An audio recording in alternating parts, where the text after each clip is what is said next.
On day 1, I spawned into the Stony Peaks as an awesome elemental spider!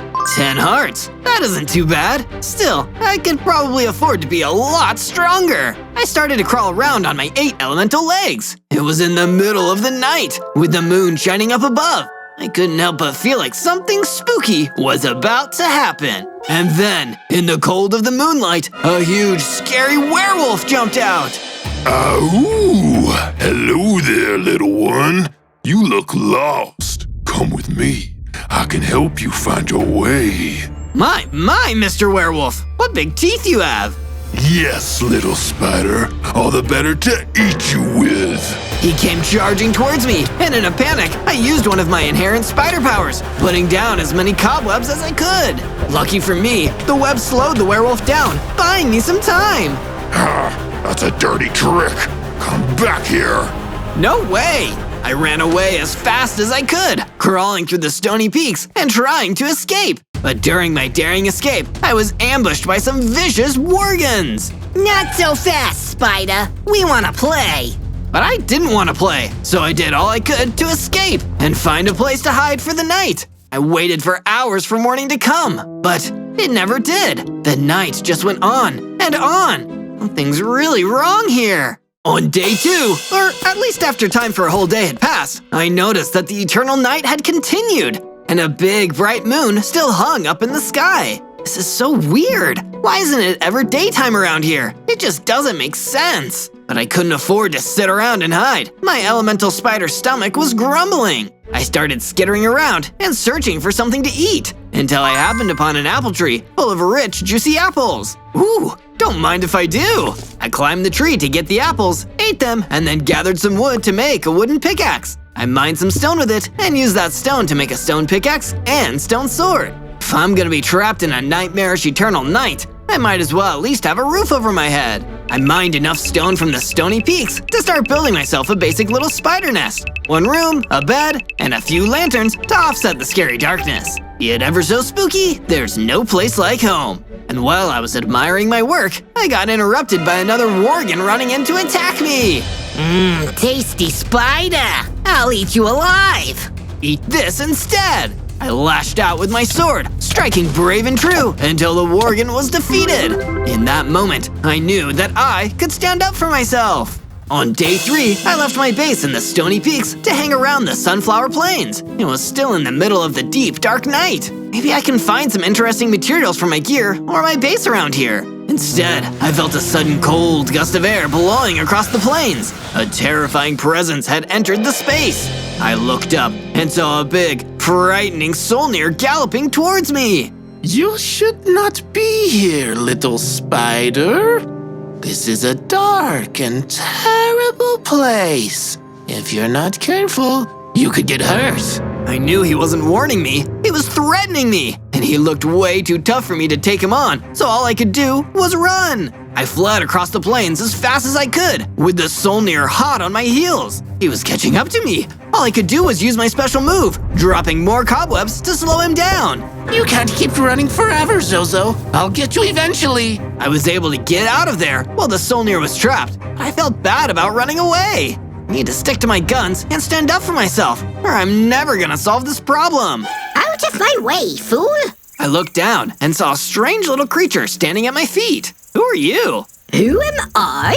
I'm the Onion Queen, you knave, and you will bow before me. My castle was destroyed in a worgen attack, and now I need to seek out a new castle. Well, Your Highness, why not come and stay at my base? I'd appreciate the company. This is agreeable, but only if my room is extremely elegant. From day 4 to day 5, I returned to my base in the Stony Peaks with Her Highness, the Onion Queen. This place is a horrible dump, Zozo.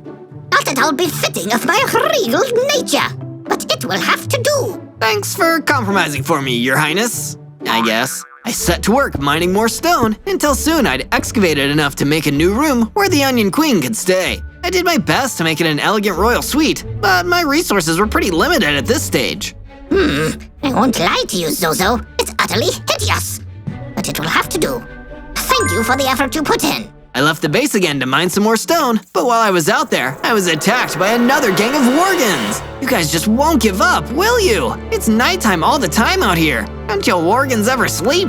They didn't reply. Instead, they ran in and attacked me, and I fought them back with my stone sword. When I'd finally defeated the nasty little gang, I noticed that one of them had dropped an interesting piece of loot. Wait, is that a battle axe? Don't they freeze any mobs I hit for 10 seconds? That'd be super useful later. From day 6 to day 8, I was back in the Stony Peaks looking for a decent mining cavern where I could upgrade all my weapons and tools. Some iron would change everything, but it's so hard to hunt some down when it's so dark all the time. Can't find your iron, eh? How about I help you out with an iron fist? I turned with terror and saw the giant werewolf standing right in front of me. He somehow looked even bigger and scarier now. You nasty little trickster. I bet you thought you were real smart using that trick with the spider webs. But with these new weapons, I won't even need to run to get you. That's when I noticed that the werewolf was carrying a stack of javelins. If he was good with them, I was in real trouble. Let's just talk, wolf to spider. I want some answers, werewolf. Can't you tell me why it's so dark all the time? Did you do this? I don't owe you any answers. All I owe you is a javelin to the face. Get running, Spider-Man. I started running away as the werewolf chased, throwing his javelins at me as I tried to flee. I managed to dodge most of them, but when one of them hit me, I lost most of my hearts. Oh no, oh no, no, no, no, no, no! I knew if I took another javelin, I'd be doomed. I needed to make a plan, quickly. Wait, I've got it! I used my cobweb power again, building a wall of them. It wouldn't keep him back for long, but it might at least block some of his javelins. I've never been happier to be a web slinger. With the little time that bought me, I'd managed to escape the wrath of the werewolf yet again. From day 9 to day 10, I was resting in my base, still recovering from that stressful attack by the werewolf. Boy, when the sun doesn't come out, it feels like there's no motivation to get up and get going. But I didn't just get to laze around all day. Instead, the Onion Queen suddenly burst into my room. Zozo, get up this instant! Your queen demands it! You're never going to get anything done if you can't even get out of bed! Sorry, your majesty. I didn't mean to upset you.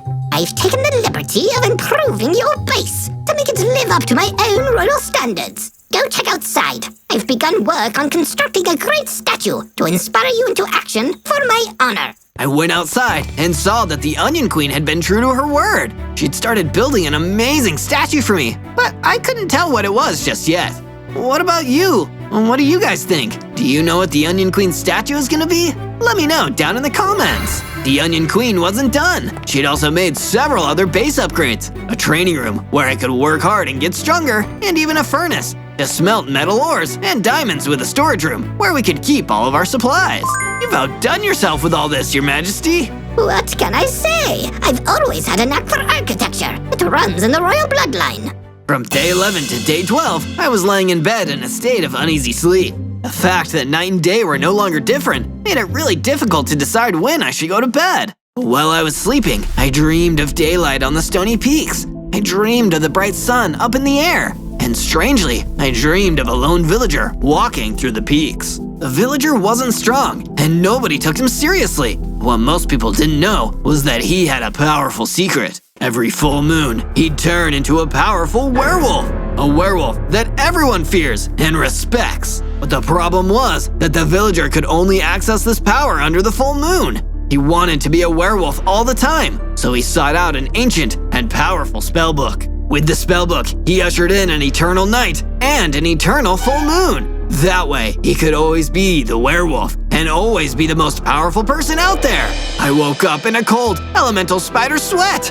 I knew everything now, and I knew that if I wanted the sun to rise again, I needed to defeat the werewolf once and for all. From day 13 to day 15, now knowing what I needed to do, I realized that I needed to get stronger if I wanted to defeat the werewolf and return sunlight to the overworld. If I'm going to be strong, I need to not be afraid. I need to take on even the most challenging enemies. That's why I returned to the Sunflower Plains that the sun hadn't touched in a long time to take on the Solnir. So, you return to me, little spider. Are you ready to leave this cold, dark world? No, Solnir, I'm just getting started. Come at me. And he did. The Solnir galloped in, but he didn't know that I had my battle axe ready. With one strike, he was frozen in place, and I pulled out my stone sword to finish him off. With the Solnir destroyed, I had enough XP to level up and get stronger. I had 30 hearts, and my first elemental power, Ice Blast! This is awesome! This new power will catch that evil werewolf by surprise! From day 16 to day 19, with my new power and confidence, I knew that I needed to get myself some new equipment too. After all that searching around the stony peaks, I finally found a mining cavern that looked like it might have a rich vein of iron inside. Time to get mining! I descended into the mining cavern until I found the iron I was looking for. After hacking through the blocks with my stone pickaxe, I collected up the iron ore and started to leave. But on the way out, I was cornered by a big, scary hellhound. Nice doggy. Lucky for me, I had my new power. I blasted the hellhound with my ice blast, freezing it in place. I didn't want to hurt him, so I just snuck out as quickly as I could while he was still frozen. Not long after, I made it back to my base, where I used the furnace that the Onion Queen built me to smelt the iron into ingots, and made myself some new tools, an iron pickaxe and an iron sword. Nothing's gonna stop me now! From day 20 to day 22, I got another rude awakening from the Onion Queen. Okay, I'll get up. Just give me 5 more minutes, Your Majesty. No time, Zozo! That ghastly werewolf! He's here, at the future Onion Queen Palace! What? Oh no! With no time to waste, I skittered out of my room on my 8 elemental legs and met the terrifying werewolf standing right there! You, little spider, are one of the biggest cowards I've ever met. Every time we battle, you use your little cobwebs to escape. So now, I've come to you. No way out. Are you ready to meet your doom, Spider Boy? My name is Zozo, and this time I'm ready to take you on one-on-one. The battle began, using my iron sword and my battle axe against him. He was incredibly strong and equally fast, but I didn't give up. And when I hit him with an ice blast, he stopped dead. What is this magic? You couldn't do that before. Because I'm getting stronger, werewolf, and soon I'll be so strong that you can't defeat me. Don't count your elemental spider eggs before they hatch, Zozo. I will return. With that, the werewolf ran off into the eternal night. And for the first time, I truly believed that I could defeat him once and for all. From day 23 to day 26, I was, once again, woken up after my intense battle by the Onion Queen. How many times, Zozo? Sorry. Fighting the werewolf was tiring work. Well, you won't last very long as my royal protectorate if you get hit by one of his javelins, will you? Here, while you were sleeping, I made these. The Onion Queen handed me a pair of Outback leggings. These should make you more agile and allow you to dodge out of the path of oncoming projectiles. Plus, you need a uniform if you're going to represent my royal name out there. Huh, these are a pretty good fit. Not sure they're my color, though. You'd better wear them, Zozo. As royalty, I have demanded it, and that means what I say is now law. Any more laws you want to decree, Your Highness? Yes, actually. I hereby declare that everyone should search ZOZO to find more videos to watch. I had no idea what any of that meant, but it sounded important, so I'd do it if I were you. From day 27 to day 31, the Onion Queen seemed pretty agitated about something, and not wanting to get on her bad side, I figured I should ask her. Everything going okay, Your Highness? No, not at all. Everything is positively horrid. Positively? Isn't that good? No! Just look at my statue! I took a look, and the Onion Queen had really been making a lot of progress with building her new monument. It looks okay to me. Of course you'd think that. To the untrained eye, maybe. But there's no white concrete. How can I possibly have a statue celebrating my regality without any white concrete? Okay. Well, what if I go and find some white concrete that you can use to add to the statue? Well, it's about time you made yourself useful. Off you go. There should be some in the Twilight Valley. So, off I went to search the Twilight Valley. It didn't take me long to find some white concrete, which made me wonder what all the fuss was about. Then, I noticed a gang of worgons in my way. That explains that, I guess. I leapt into action and delivered a few battle axe attacks to freeze the worgons in place, then shattered them to frozen pieces with my sword. With all of them defeated, I was able to retrieve plenty of white concrete and returned it to the Onion Queen to add to her vanity project. I mean statue. This will do for now, but you'd better head back to the Twilight Valley to get more. Your queen demands it. From day 32 to day 35, I did as the Onion Queen asked me, or rather, told me, and went off to find more white concrete in the Twilight Valley. I didn't come across much more though, just a few extra organs to take out for the XP. Suddenly, I heard a call for help from nearby. Excuse me, I could use some help here if it's no trouble, that is. Sure thing, at least you're polite about it. I'm Zozo, what do you need? Oh, thank you. Well, I'm Little Kato, and well, my friend hasn't come back for a while. I'm worried he might have been kidnapped. That's awful. Don't worry, Kato, I'll do my best to track him down. You just point me towards where you last saw him. From day 36 to day 39, I followed Little Kato's directions until I came across a mini base hidden in the Twilight Valley. I made my way through the main entrance without any problems. Sure enough, there was Kato's friend, being held inside a cage, although I hadn't expected him to be a tomato. Excuse me, are you Kato's friend? Oh my, thank heavens! Did she send you? She did, although she didn't mention you were… Oh, I know! Imagine putting someone in a cage, it's barbaric! I'm Roland the Rogue Tomato. I'd ask your name, but we'll have to dispense with the pleasantries until you've got me out of here. Quickly, before he gets back, he's been threatening to chop me up and put me in a salad. It's ghastly. Sure, I'll get on it. Who captured you anyway? That'd be me. What do you think you're doing with my lunch? I turned around to find myself face to face with a terrifying Reaver. He seemed pretty mad to find me trying to rescue Roland, so I acted fast. I used my webs to create a defensive barrier around the Rogue Tomato's cage, then got ready to fend off the deadly Reaver. From day 40 to day 43, I battled with the Reaver. It was way bigger than me and a tough opponent, but I had to do my best to save Roland and reunite him with Kato. The Reaver was vicious, but also found it hard to move inside the cramped space of the mini base, so I used that to my advantage. I webbed him to the spot, then, as he was struggling to free himself, I used a well-timed ice blast to freeze him solid. With him trapped, I went in for the killing blow with my sword and defeated the Reaver! Yeah, I did it! What a show! Good hustle there, mystery rescuer. Now, if you're not too tired, mind getting back to freeing me from this cage? Okay, here you go. And just like that, Roland the Rogue Tomato was saved.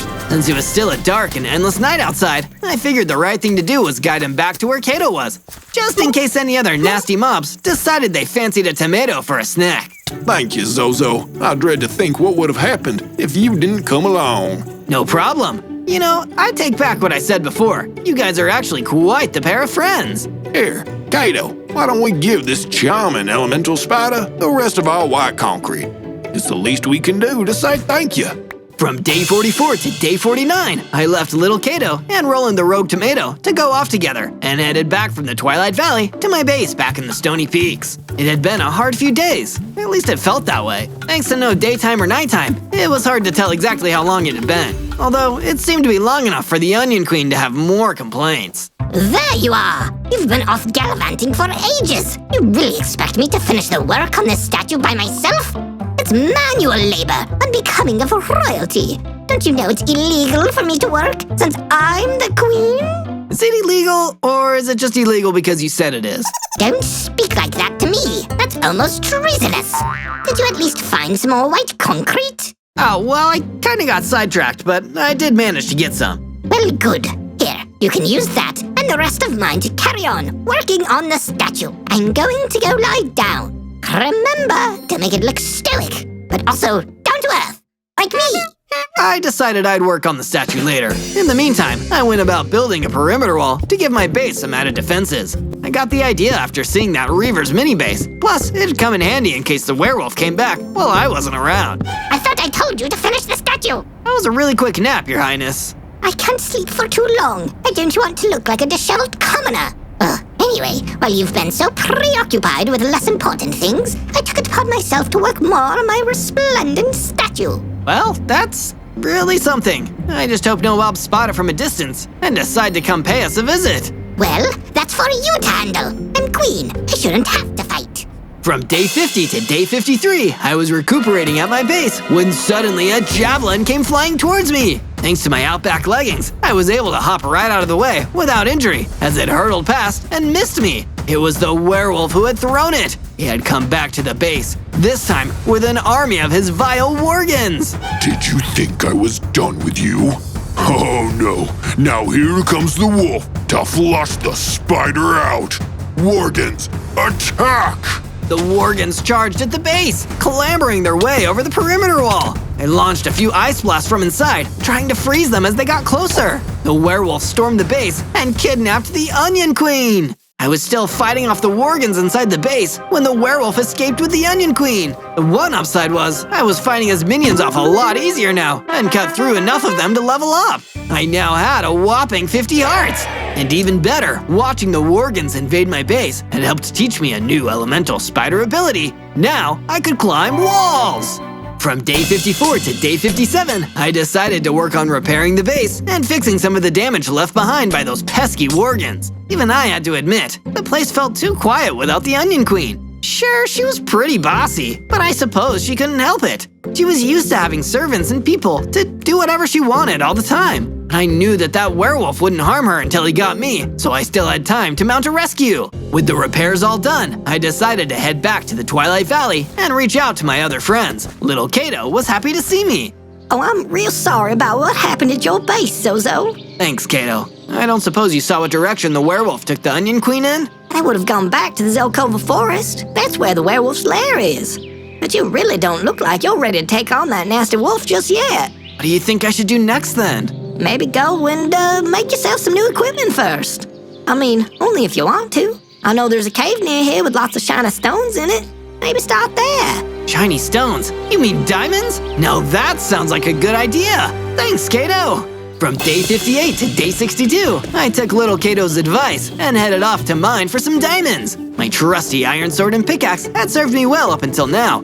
But if I was going to stand a chance at defeating the werewolf and restoring daylight and save the Onion Queen on top of that, then I'd need some much stronger gear. Venturing deeper into the mining cavern, I quickly spotted the glint of some shiny diamonds and wasted no time prying them out of the cave stone walls. Just as I gathered up my newfound diamonds, it seemed that something was stirring underground. A dangerous high reaver appeared, and I climbed up a nearby wall just in time to dodge his attack. I leapt down from my vantage point and gave my old iron sword one last use to take down the High Reaver. Once that was done, I used my newly mined diamonds to make myself some shiny new gear. I had enough to forge a diamond sword and a matching pickaxe to make fighting and gathering resources much easier. I was a step closer to restoring daylight in the overworld. From day 63 to day 66, I made my way back to my base. Even though I had come a long way, I was still feeling uncertain. I knew that if what Kato had said was true, then I was still underprepared to face the werewolf again. In the endless nighttime he had created, he would be far more powerful, and it seemed no amount of new diamond weapons could change that. But as I returned home, I was greeted by the sight of the Onion Queen statue. It stood, unfinished, and part of me thought it would be right to finish it. But I changed my mind. No, she should be here to see it completed. Although she bossed me around, we were still friends, and I had to get her back. After all, I was meant to be her protector, right? So I readied myself for the next part of my quest, to find the werewolf's den, defeat him, save the Onion Queen, and finally bring an end to the night. And if you want to help me get there, then why don't you subscribe by clicking the button below? And make sure to leave a like on the video and comment to show your support. From day 67 to day 70, I headed towards the creepy Zelkova Forest. If Kato was right, this was where I'd find the werewolf's hideout. My plan was to do what I had done when I went to rescue Roland, find some way to get inside and find where my friend the Onion Queen was being held. Then, if I could manage it, I would break her out and get her back to safety and worry about settling the score with the werewolf later. As I approached the fortress, a pretty nasty welcome party was patrolling the area nearby. Worgans! I blasted 3 with an ice blast, holding them in place, while my new diamond sword took down the others in one hit each. Then, before the frozen Worgans had a chance to defrost, I slashed the blade their way and shattered them. I figured out quickly that there must have been so many of them here guarding a way into the werewolf's den. And sure enough, after I looked around, I found a button that opened up the entrance into a tunnel. This was my way in. From day 71 to day 74, I traveled through the long, dark hallway into the fortress. In fact, since there was torches on the wall, the dark down here wasn't so bad. It was actually easier to see my way around than outside in the endless night. I made my way into the werewolf's base and began searching around. I managed to stay hidden in the werewolf's den, mainly by climbing up the walls and avoiding the eyeline of the worgens that were patrolling the fortress's corridors. However, in the first room I searched, I stumbled across a Solnir. How did you get in, intruder? I came in through dirt tunnel. Just for that joke, I'm trampling you myself instead of bringing you to the werewolf. Good luck doing that. Well, web to the floor. I used my webs and stuck them to the spot, then climbed up the wall, putting all my elemental spider skills on display. I leapt down, sword at the ready, and swiped at the Solnir. Like that, he was down. But then I realized what he was guarding in this room. In the far corner was an old chest, and once I pried it open, I found something that would give me even more of an edge. It was a full set of diamond armor. I quickly put it on to protect myself from oncoming damage. From day 75 to day 78, I continued to look around for the Onion Queen. After searching high and low, I eventually found where the Onion Queen was being held. Zozo, I never thought I'd see you again. Please get me out of here. Compared to this awful cage, your base is a palace. It's okay, Your Highness. That's why I came here. You mean even after I've been so crude to you, you still came to rescue me? Sure, that's what friends do. Friends? What are those? Is that another word for servants? I'll explain later. With a few swings of my sword, I broke the cage wide open, and the Onion Queen was free. She ran off, and before I could join her, a certain sinister someone jumped out in front of me. Not so fast. You thought it would be that easy? I knew you'd come and get the queen. In fact, I was counting on it. Now you've saved me the trouble of bringing you here myself. The werewolf! It was a trap! I leapt into battle and swiped at him with my sword, catching him by surprise with a flurry of attacks. He was still too tough for me to fully defeat, but I had to try. With a few more well-timed hits, I was able to weaken the wolf enough for me to flee and head back out through the tunnel to safety. From day 79 to day 84, although I was heading back to base, the werewolf wasn't taking our escape well. That pesky elemental spider thinks he can scuttle into my home and steal from my larder. Not on my watch! The werewolf went to find the book of spells he owned, the same one he had used as a villager to stop the sun from rising and keep the overworld trapped in endless nighttime.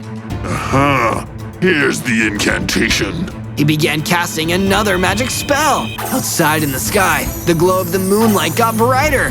He grew into an even bigger, scarier werewolf than he was before. Yes! With more moonlight, my strength will increase, and there won't be anything that Zozo can do to stop me. No elemental spider can stop the power of the moon! From day 85 to day 89, I finally made it back to the Stony Peaks in one piece with the Onion Queen behind me. I think I've nearly got it. So friends are other people who you… what do you do with them again? You can talk to them, hang out and share interests. If you're in trouble and can't get yourself out, then you can call on a friend to help. Some friends even give each other gifts. Are we friends, Zozo? Sure, I mean, as long as you want to be. I would like that.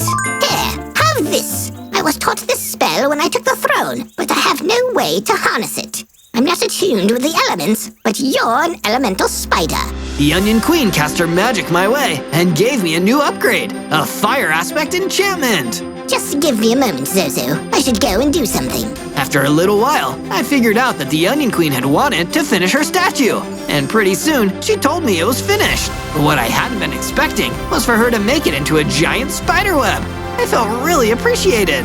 There's something you should know.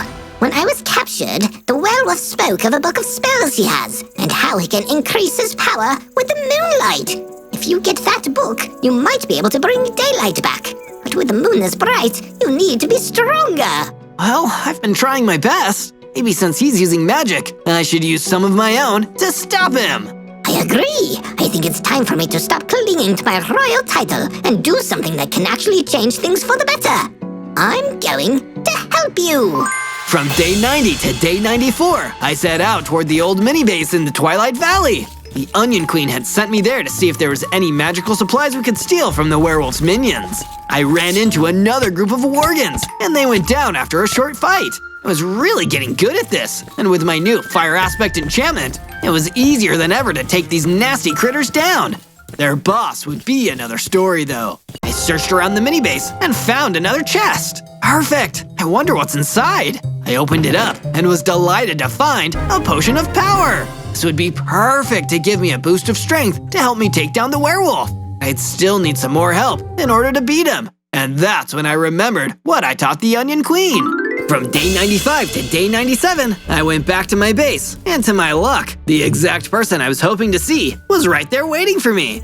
Zozo, you're back. Hey there, Kato. How's Roland doing? He's fine. Well, not exactly. He got it in his head that the werewolf wants to eat him. Well, let's see what we can do about stopping that from happening. I actually came here to give you a gift. It's not much, but I wanted to say thank you for saving my rogue tomato friend and trying your best against the werewolf. Oh, you didn't have to get me a gift. Actually, where is it? Oh, it's in my brain. I'm going to show you how to make netherite armor. It'll be strong enough that the werewolf will never bite through. So, for the next few days, Kato and I worked on building my new armor. And sure enough, by the time we were done, I had the toughest, most pristine full set of netherite armor anyone had ever seen. On day 98, I was preparing myself for the final battle. This was it. After nearly a full 100 days of night, I was getting ready to face off against the werewolf for the third and final time. I had my potion of power ready to drink, and I was decked out in my sweet new netherite armor. There was only one thing left to do. Search for more videos by typing ZOZO and leave me a comment telling us what you want to see us survive 100 days in Minecraft next. Okay, 2 things left to do. I said farewell to my friends, leaving the Onion Queen and little Kato in the safety of my base as I set off to complete my quest. On day 99, I decided not to take the secret tunnel into the werewolf's den. I had gone that way last time, and no doubt he'd have that entrance guarded this time around. So instead, I snuck up to the outer walls and used my elemental spider ability of crawling to climb up the wall and find a way in through the top.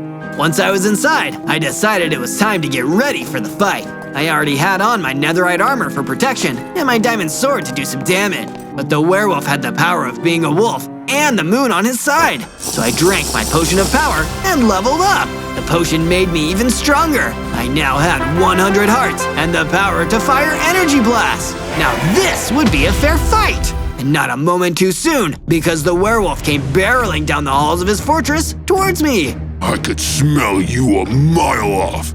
You've been a thorn in my side for too long, Zozo. Now it's time to squash this itsy-bitsy elemental spider. We clashed, and I used my sword to block the swings of his claws. He was ferocious, far more than he had been before. He might have spent too much time in the moon. Wait, is moonstroke a thing? You can get sunstroke if you're out in the sun for too long, so maybe? Do you ever stop talking? While the werewolf was agitated and distracted, I surprised him with a sudden energy blast. It sent him staggering backwards. I ran at him with my diamond sword drawn. We clashed swords again. He really was stronger, but so was I. I ducked out of the path of his claws and used all my tricks against him. I froze him to the spot, then swung my sword before he quickly broke free from the ice. I leapt out of the path of his javelins and climbed up the walls to get out of his reach when I needed a second to collect my thoughts. And then, leaping from above, I brought my sword swinging down through the air. Boom! I had done it! I defeated the werewolf! On day 100, I gathered up the spellbook from the werewolf's lair and made my way back to the base with a spring in my step. Both little Kato and the Onion Queen cheered when they saw me making it back in one piece. You did it, Zozo. I never doubted you for a second. Thanks, Kato. I think you might know what to do with this spellbook. No, the honor is all yours, Zozo. I'll be happy to once again feel the sunlight with friends by my side. I flipped through the pages and found the right spell. And once I recited the magic words, the sky was filled with bright sunlight. Daytime had been restored, and the overworld was back to normal. All thanks to your friendly neighborhood elemental spider. On day 1, I spawned in as an ice spider, an arachnid as cold as the Arctic reaches. All 8 of my legs are here, but why am I so little? I'm only a baby spider. That's when I realized that I was trapped inside of a magic circle. An evil-looking necromancer stood on the outside, casting a terrible spell. A spider of ice, it will suffice. So says me, Necromancer Bryce. Light swirled all around me, and the entire world shook. But when it stopped, I felt like I was able to move. Great! I better get out of here while I can! I tried to scurry away, but Bryce the necromancer blocked my path. Not so fast there, Ice Spider. Your part to play is done, so now I'll destroy you and complete the spell. Hey, I have a name, you know. It's Zozo, and I don't like it when people say they're going to destroy me. Oh, it's nothing personal. That magic spell I just cast is going to destroy the entire world 100 days from now. What? The entire world? You do realize that doesn't make it better, right? But it does make it destroyed. The ritual also says that I should sacrifice the ice spider used in the spell for best results. Well, it's not going to be this ice spider. I'm leaving, and while I'm at it, I'm gonna find a way to counteract your spell. I bolted for it as fast as my 8 legs could carry. Instead of chasing after me, the necromancer Bryce just laughed wickedly to himself. Easier said than done, my arachnid friend. The world's destruction is close at hand. On day 2, I managed to get far enough away from the necromancer Bryce that I could take it easy. I looked around in wonder at the glowing ancient forest around me. I also noticed that I had 10 hearts and that my hunger gauge was lowering fast. It looks like running for my life from a destruction-happy evil necromancer really works up an appetite. I searched around until I found a tree that had apples in it for me to take. Then I ate the apples until my hunger meter was full again. Surviving all alone in this world as a baby spider isn't so bad. I'm really getting the hang of it. I wasn't alone for long though, as I saw a couple of skeleton vanguards appear out from between the trees. There you are, Ice Spider. We shall get rid of you for our master, the necromancer Bryce. He must really want to sacrifice me if he's sending skeletons to do his bidding. I tried to fend off the skeleton vanguards, but my spider bites didn't have much of an effect on creatures made of bone. Give up, Spider. The world is doomed, and your sacrifice will seal its fate. The mobs kept attacking, bringing me down to my last few hearts. I thought I was doomed, but then an energy blast distracted the skeleton vanguards and made them run away. Out of nowhere, an illusioner appeared. I realized immediately that they must have been the one who cast the spell. Follow me, little ice spider. I'll take you to my camp. We'll be safer there. You saved my life, so I guess I can trust you. On day 3, the illusioner took me to his campsite and cast a protective illusion barrier around both of us so that the mobs wouldn't find us. You're pretty good at casting spells, illusioner. Please, call me Alan. Illusioner Alan. Okay, Alan, you're pretty good at casting spells. Thank you for saying that, but unfortunately, there are mages far more powerful than me in the world, and some of them are using their gifts for evil. You mean like Necromancer Bryce? Is it true that his spell will end the world? Not if we good mages have anything to say about it. Soon after, another mage arrived at the campfire. This one was a wind caller with the power to, well, call wind. I'm Wind Caller Windy. I'm here to see the ice spider. That's me. I'm Ice Spider Zozo. Oh, the winds are truly blowing in our favor. You, my amicable arachnid, may be the key to saving the entire world from destruction. Necromancer Bryce's ritual can be stopped by a more powerful spell as long as he doesn't sacrifice an ice spider. So as long as I'm alive, there's a chance that you mages will be able to stop him. We'll need your help too. We can battle his henchmen and travel to places which would be too dangerous for us. You can count on me. I might still be a baby spider, but I won't let the entire world down. From day 4 to day 5, I began to make use of the trees around me to gather wood for a wooden pickaxe. Because my starting area was a forest, it didn't take long to have enough to craft the tool. But wood wouldn't be good for long if I could do better. I mined into the ground with my wooden pickaxe for some stone and quickly upgraded to a stone pickaxe. With the new and improved stone tool, I was able to gather even more stone to use for building and crafting. First, I made a stone sword to defend myself with. Next, I started building a strong shelter where I could stay safe from Necromancer Bryce and his undead minions. Illusioner Alan had chosen to come with me. His illusion spells would help keep me safe while I built the base. Thanks for all your help so far, Alan. Remember, Zozo, do not rely on magic. It cannot keep every mob away. I soon understood what he meant when a skeleton appeared and interrupted my building. Good thing I crafted that stone sword. I drew my weapon and brought down the skeleton with a couple whacks. My victory against the skeleton made me stronger and more experienced, and because of that, I grew out of my baby mode into a regular-sized ice spider with 30 hearts. I can shoot ice blasts now. That is more like it. From day 6 to day 8, I was out exploring in the nearby gravelly mountains when I saw a friendly gorilla being attacked by a slime ball. Get away from me, you slime ball! The slime ball didn't answer. It just bounced and got slime everywhere. You may be slimy, but this ice spider isn't so helpless anymore. I hit the slime ball with my stone sword over and over. It did a good amount of damage, but I was taking damage the longer I stayed in contact with the slime ball. I retreated back to a safe distance and shot the slime ball with an ice blast. It froze the mob solid, so I was able to get in a few more hits with my stone sword while it was immobilized. I repeated this 2 or 3 times with more ice blasts until the slime ball was defeated. Once the battle was over, the gorilla cheered and ran up to greet me. Brr, I was cold just watching that, but I'm glad you're on my side. Of course, I, Ice Spider Zozo, am all about saving others. You're definitely the nicest ice mob I've met. Say, do you think you could talk to the other one I know and tell him to stop trying to freeze me? Sure thing, I'll let him know that's not nice. He's just over here in another part of the mountains. From day 9 to day 10, the gorilla showed me to the lair of the Icy Creeper, a powerful ice mob that seemed to like to cause trouble. Gorilla seemed worried for me. That's how I knew Icy Creeper would be trouble. Are you sure you could talk him out of being mean, Zozo? I can certainly try. I left Gorilla behind and approached the Icy Creeper. His attention was on me immediately, but he didn't speak. It looked like I would need to talk first. Hey, I'm Ice Spider Zozo. I heard you've been trying to freeze the gorilla and they'd like you to stop. Well, that's very nice, but I'm not gonna. I'll freeze anyone I want. That's so rude. What did the gorilla ever do to you?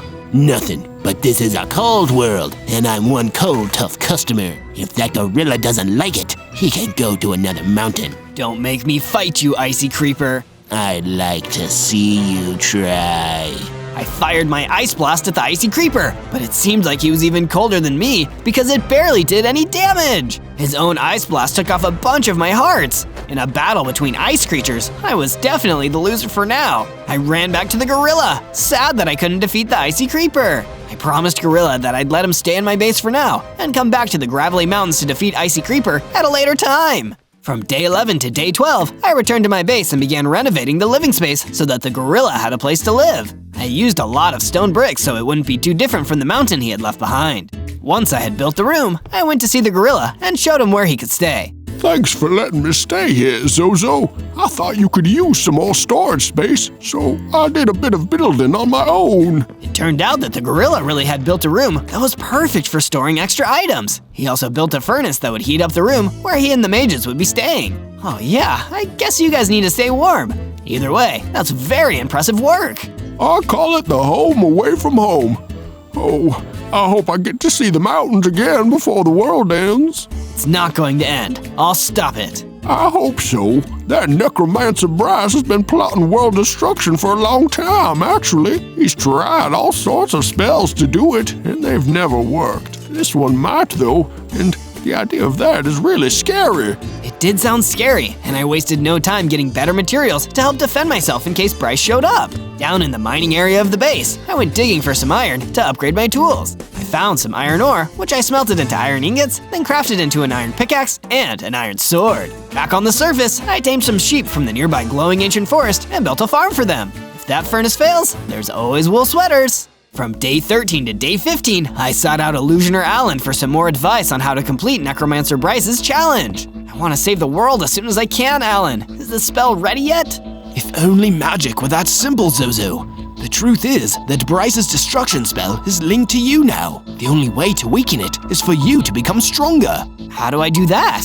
When you defeated Bryce's skeleton henchman before, some of the spell's magic transferred into you. If you could defeat a more powerful one, it could happen again. I went back to the Gravelly Mountains in the hopes of finding another undead mob to fight. Come and get me! I don't fear you, skeletons! As if answering my call to battle, a skeleton vanguard came charging across the mountain terrain towards me. Spider of Ice! Spider of Ice! The time has come for sacrifice! I hit the advancing skeleton vanguard with an ice blast, which slowed the undead down. I was able to hit him with another before he got into melee range. Time to get a taste of my new weapon. At that point, I brought out my iron sword and slashed the skeleton vanguard with some powerful hits. The skeleton vanguard crumbled and dropped a health potion to boot. This potion must contain some more of Bryce's magic. I drank the potion and felt my power increase dramatically. My number of hearts doubled and became 60. And I gained the magical ability to turn invisible like see-through ice. From day 16 to day 19, I continued my exploration into a brand new part of the world that I'd never seen before, the Great Lake Isles. As I crawled around this breathtaking new biome, I came across an abandoned book that contained information about the destruction spell that Necromancer Bryce had cast. A spell of destruction cast by a necromancer must be confirmed with the sacrifice of an ice spider. For this reason, an ice spider that survives the casting of the spell can prevent the destruction of the world by being at the center of a spell of life, which is made to protect the world. I wasn't sure exactly what that meant, but it sounded like there was a way to turn the tide of destruction. I excitedly began to leave the Great Lake Isles when some more skeleton vanguards ambushed me to try and get me to be sacrificed. Spider of ice, spider of ice, the time has come for Yeah, sacrifice. You creeps must have followed me from the mountains. I used my iron sword and I pelted the mobs with ice blasts until they were all destroyed. From day 20 to day 22, I realized that my powers were far stronger now that I had grown into a bigger ice spider. I tested my metal against some specters in the glowing ancient forest, chopping them down with my iron sword. They weren't that difficult to defeat, but the fact that they were here meant that bad omens were on the horizon. Dead becoming more common could be a sign of world destruction being on its way. I did some more mining for iron in the base cavern and grabbed enough ore to make the ingots for an iron chestplate. Now that I'm this much stronger, I bet I could stand up to the icy creeper. I returned to the icy creeper's lair in the gravelly mountains to confront the mob with my new abilities and gear. Have you learned how cold the world is yet, Zozo? No, I have learned that the world has good people in it that don't deserve to be frozen or destroyed. I fired my icy blast at the icy creeper, and this time, I was the one dealing damage. I had become a colder, more powerful being. Never freeze the gorilla or anyone else ever again. All right, Zozo, I give. I'll be nice. The icy creeper ran away, never to be mean again and never to be seen again. Upon driving away from that other ice mob, I saw a flashback to Bryce as a younger necromancer, just learning his first spells. The world is a cold and cruel place. I know. I'll destroy it so nobody has to live in a cold, cruel world. Guess he was similar to the icy creeper in a couple of ways. If only he knew that the world wasn't as cold and cruel as he thought it was. From day 23 to day 26, I returned to the base, feeling victorious. I made a beeline for the gorilla to give him the good news. I taught that icy creeper a lesson he won't forget anytime soon. I promise you that you won't be having any trouble with him now. Wow, you are one heroic ice spider, Zozo. I'm really checking my prejudices right now. Also, I made you a gift. In case you didn't notice it on the way in, I made a perimeter wall to defend the base. Somehow, I totally had missed the perimeter wall. It was awesome and would do a great job at repelling the roving hordes of the undead. The base is well defended. Maybe now it's time to make sure my body is better defended. I went back to the mining cavern and collected up some more iron ore that I then took back to my base and smelted into iron ingots. I used these to make the rest of my armor set. You may not be able to see the armor on me, but believe me, it's there. From day 27 to day 31, I returned to the Great Lake Isles, wanting to make sure that I'd wiped out the Skeleton Vanguard Scourge completely. The more territory I can take back from the Necromancer Bryce, the less power and resources he has to complete his dark ritual. And it seems like my earlier work had paid off, because I couldn't see a Skeleton Vanguard anywhere. Instead, what I found was a large and smart-looking golem. Hello there, good sir. Say, I've heard quite a bit about a certain ice spider lately. Your name wouldn't happen to be Zozo, would it? That depends. What would you do if I was Zozo? I'd congratulate you. I'm the librarian Golem. I travel across the overworld, giving books to those who need them. And the skeleton vanguards working for that blasted necromancer had gotten in the way of my very important mission for far too long. If you are Zozo, then you are responsible for many needy people getting the books they so crave. Well, in that case, I am Zozo. Why don't you come back to my base with me? You seem like you'd be a valuable ally. Of course, as long as there's a place where I can read. I returned to my base with the librarian golem and constructed a new room for him to sleep in. After completing it, I realized how dull and drab the base looked. It needed a personal touch. I harvested some wool from my sheep farm and turned them into a bunch of cool banners that I hung up around the different buildings of my base. Looking snazzy! But my joy was short-lived as Illusioner Alan ran in with frantic news. Zozo, you need to come with me immediately. Windcaller Wendy is under attack. From day 32 to day 35, Illusioner Alan and I ran as fast as we could to reach the campfire in the glowing ancient forest where the Windcaller liked to hang out. But by the time we arrived, it was already too late. A vicious gang of skeleton vanguards had already outnumbered and destroyed him. No! We serve our master well. Everyone who attempts to defend you will be destroyed, Zozo. Nobody will stand in the way of your sacrifice. We will destroy this entire world. Not if I have anything to say about it! Powered by pure rage, I went in there with all my weapons and powers and wiped out every single one of the skeleton vanguards. In the end, all that was left was myself and Illusioner Alan. This is bad, Zozo. The Windcaller was a powerful mage and an asset to our operation. Now that she is gone, the danger grows significantly. But we can't give up, Alan. If we give up, then nobody will stop Necromancer Bryce. We need to fight back against him with everything we have. From day 36 to day 39, I went out to the Gravelly Mountains to wander around and collect my thoughts. I was afraid about everything that had happened, but I couldn't show it in front of everyone who was working for me. Necromancer Bryce and his men are way more dangerous than I thought. My thoughts were interrupted when I ran into an incredibly strange creature, a melon golem, which I didn't even know was a thing. What? You never see a melon golem before? You don't like melons or something? No, I love melons. I've just never seen a melon golem before. I'm sorry if I've upset you. If you have a favor you need doing, I'd be happy to see to it and give you a hand. Well, now that you mention it, there was an obsidian golem who was giving me some real trouble. Would you mind taking care of him before he hurts me or anyone else? Of course, I'll get right to it. I turned on my invisibility powers and used it to search through the Gravelly Mountains until I discovered the obsidian golem. I used the element of surprise and approached him from behind, attacking him with everything I had. In the end, I managed to defeat him after a tough battle. Then I returned to the melon golem and told him that his bully was gone. Hey, that's great news! I used to be able to trust the other golems, but a lot of them defected to the Necromancer Bryce, cause most of them are hardy enough to survive the cold. So some golems are working with the Necromancer now? That's not good news. You point out the obvious a lot, you know. From day 40 to day 43, I returned back to my base, pleasantly surprised by some improvements that Illusioner Alan had made to the base. Zozo, I've made very good friends with the librarian golem.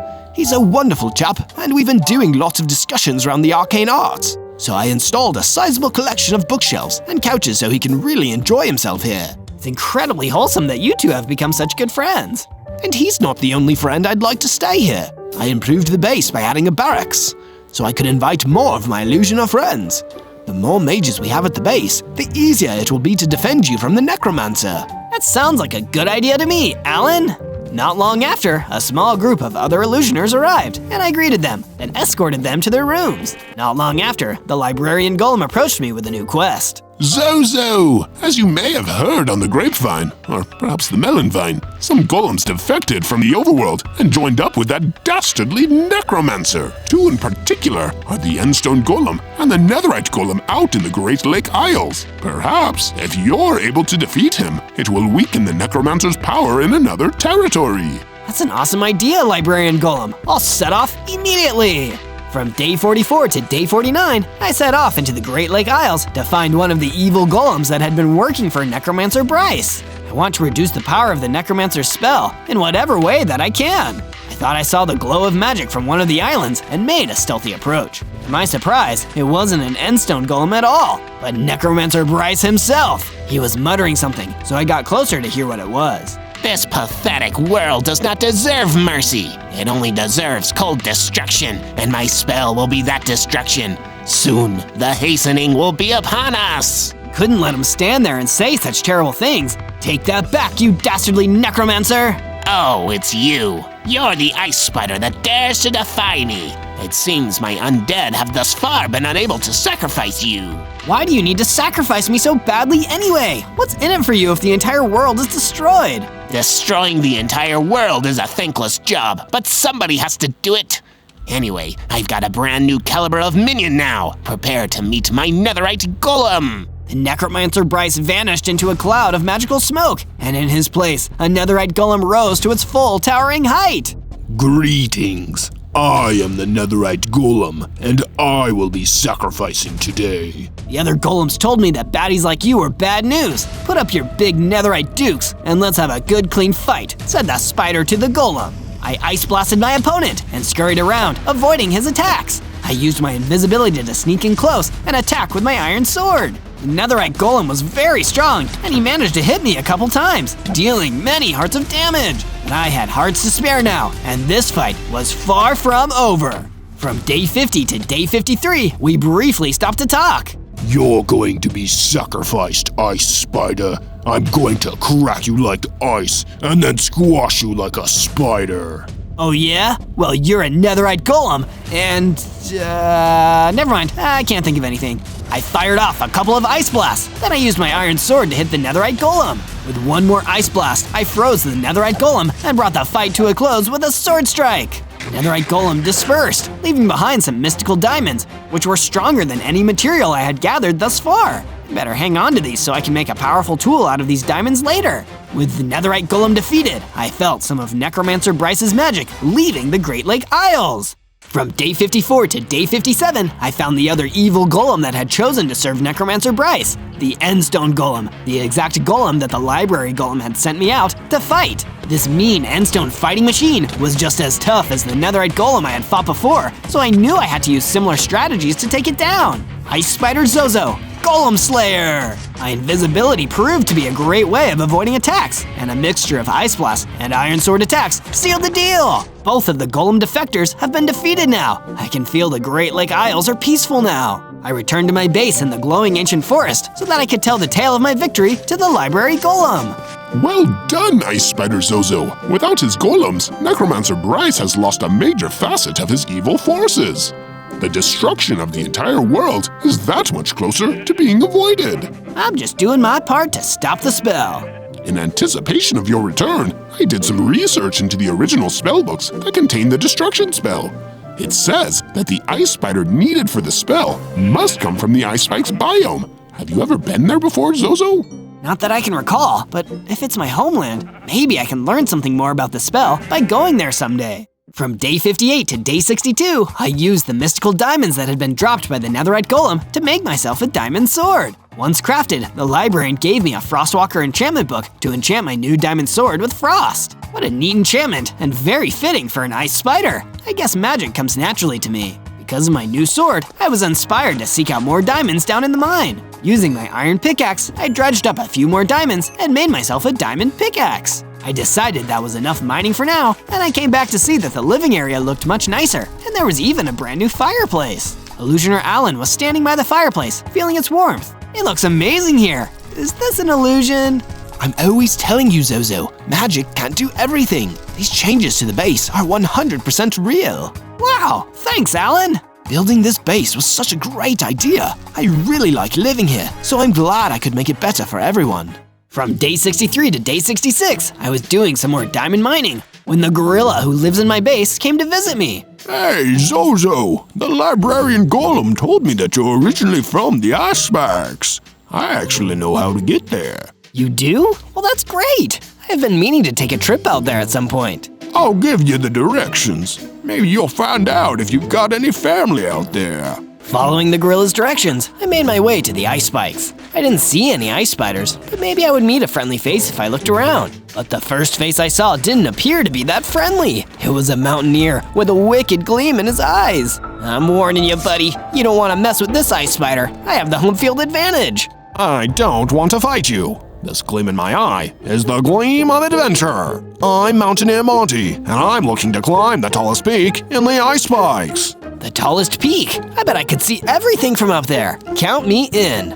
Perfect! With an ice spider helping me up, I'll be able to get to the top of the tallest peak in no time. From day 67 to day 70, I joined Mountaineer Monty, and we both climbed around on the ice spikes together, searching for the tallest peak. How will we know if the ice spike that we're climbing is the tallest or not, Monty? We won't know until we get to the top. Keep on crawling on these walls, Ice Spider. We went higher and higher until we found a ledge on the side of an even taller peak. Could this be the one? That's when a leap leaf jumped down from the upper ledges and started to attack. I fired an ice blast at the mob, but it dodged away.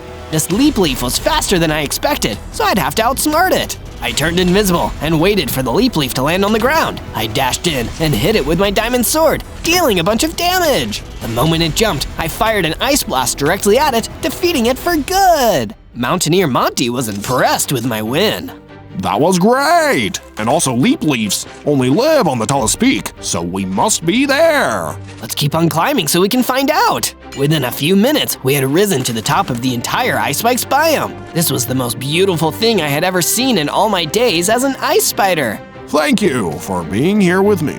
Down below, I saw what looked like the lair of a necromancer, a wicked and terrible base. Necromancer Bryce must be here in the Ice Spikes.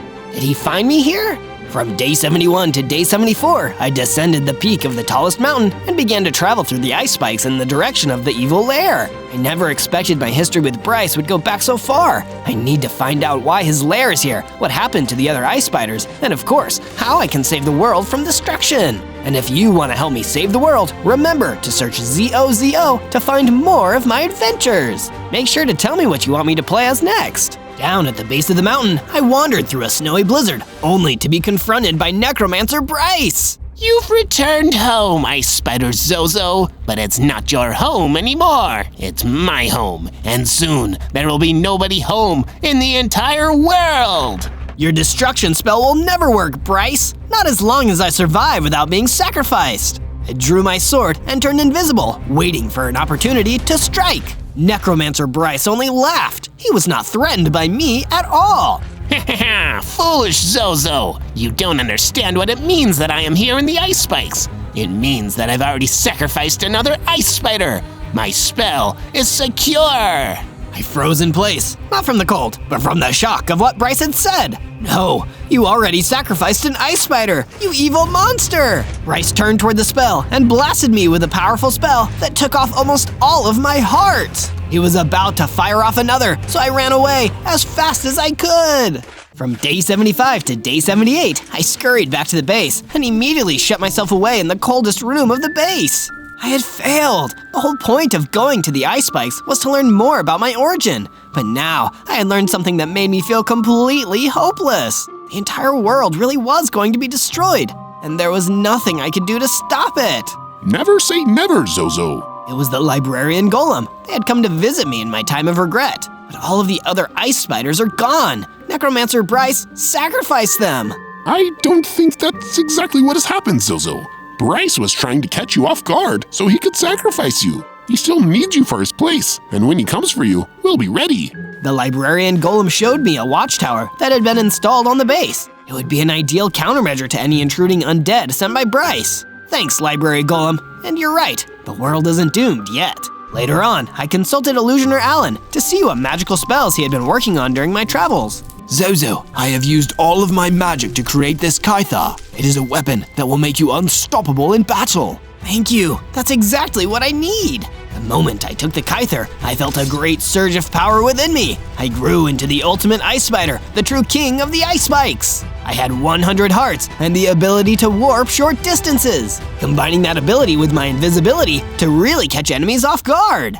From day 79 to day 84, I made my way back to the ice spikes, trusting that the transformation brought on by Illusioner Alan's spell would give me the ultimate power, and that the library golem wasn't wrong about there being more to learn about my past. In my mighty ice spider form, nothing in the ice spikes could rival my strength. Some specters tried to swoop down and challenge me, but I effortlessly destroyed them with my ice blasts. I traveled some more through the cold biome of the ice spikes, eventually finding an Iceologer native to this region. Hello there, Iceologer. Please, call me Iceologer Ike. It's quite nice to meet a spider of ice. There used to be a lot more of you protecting the ice spikes.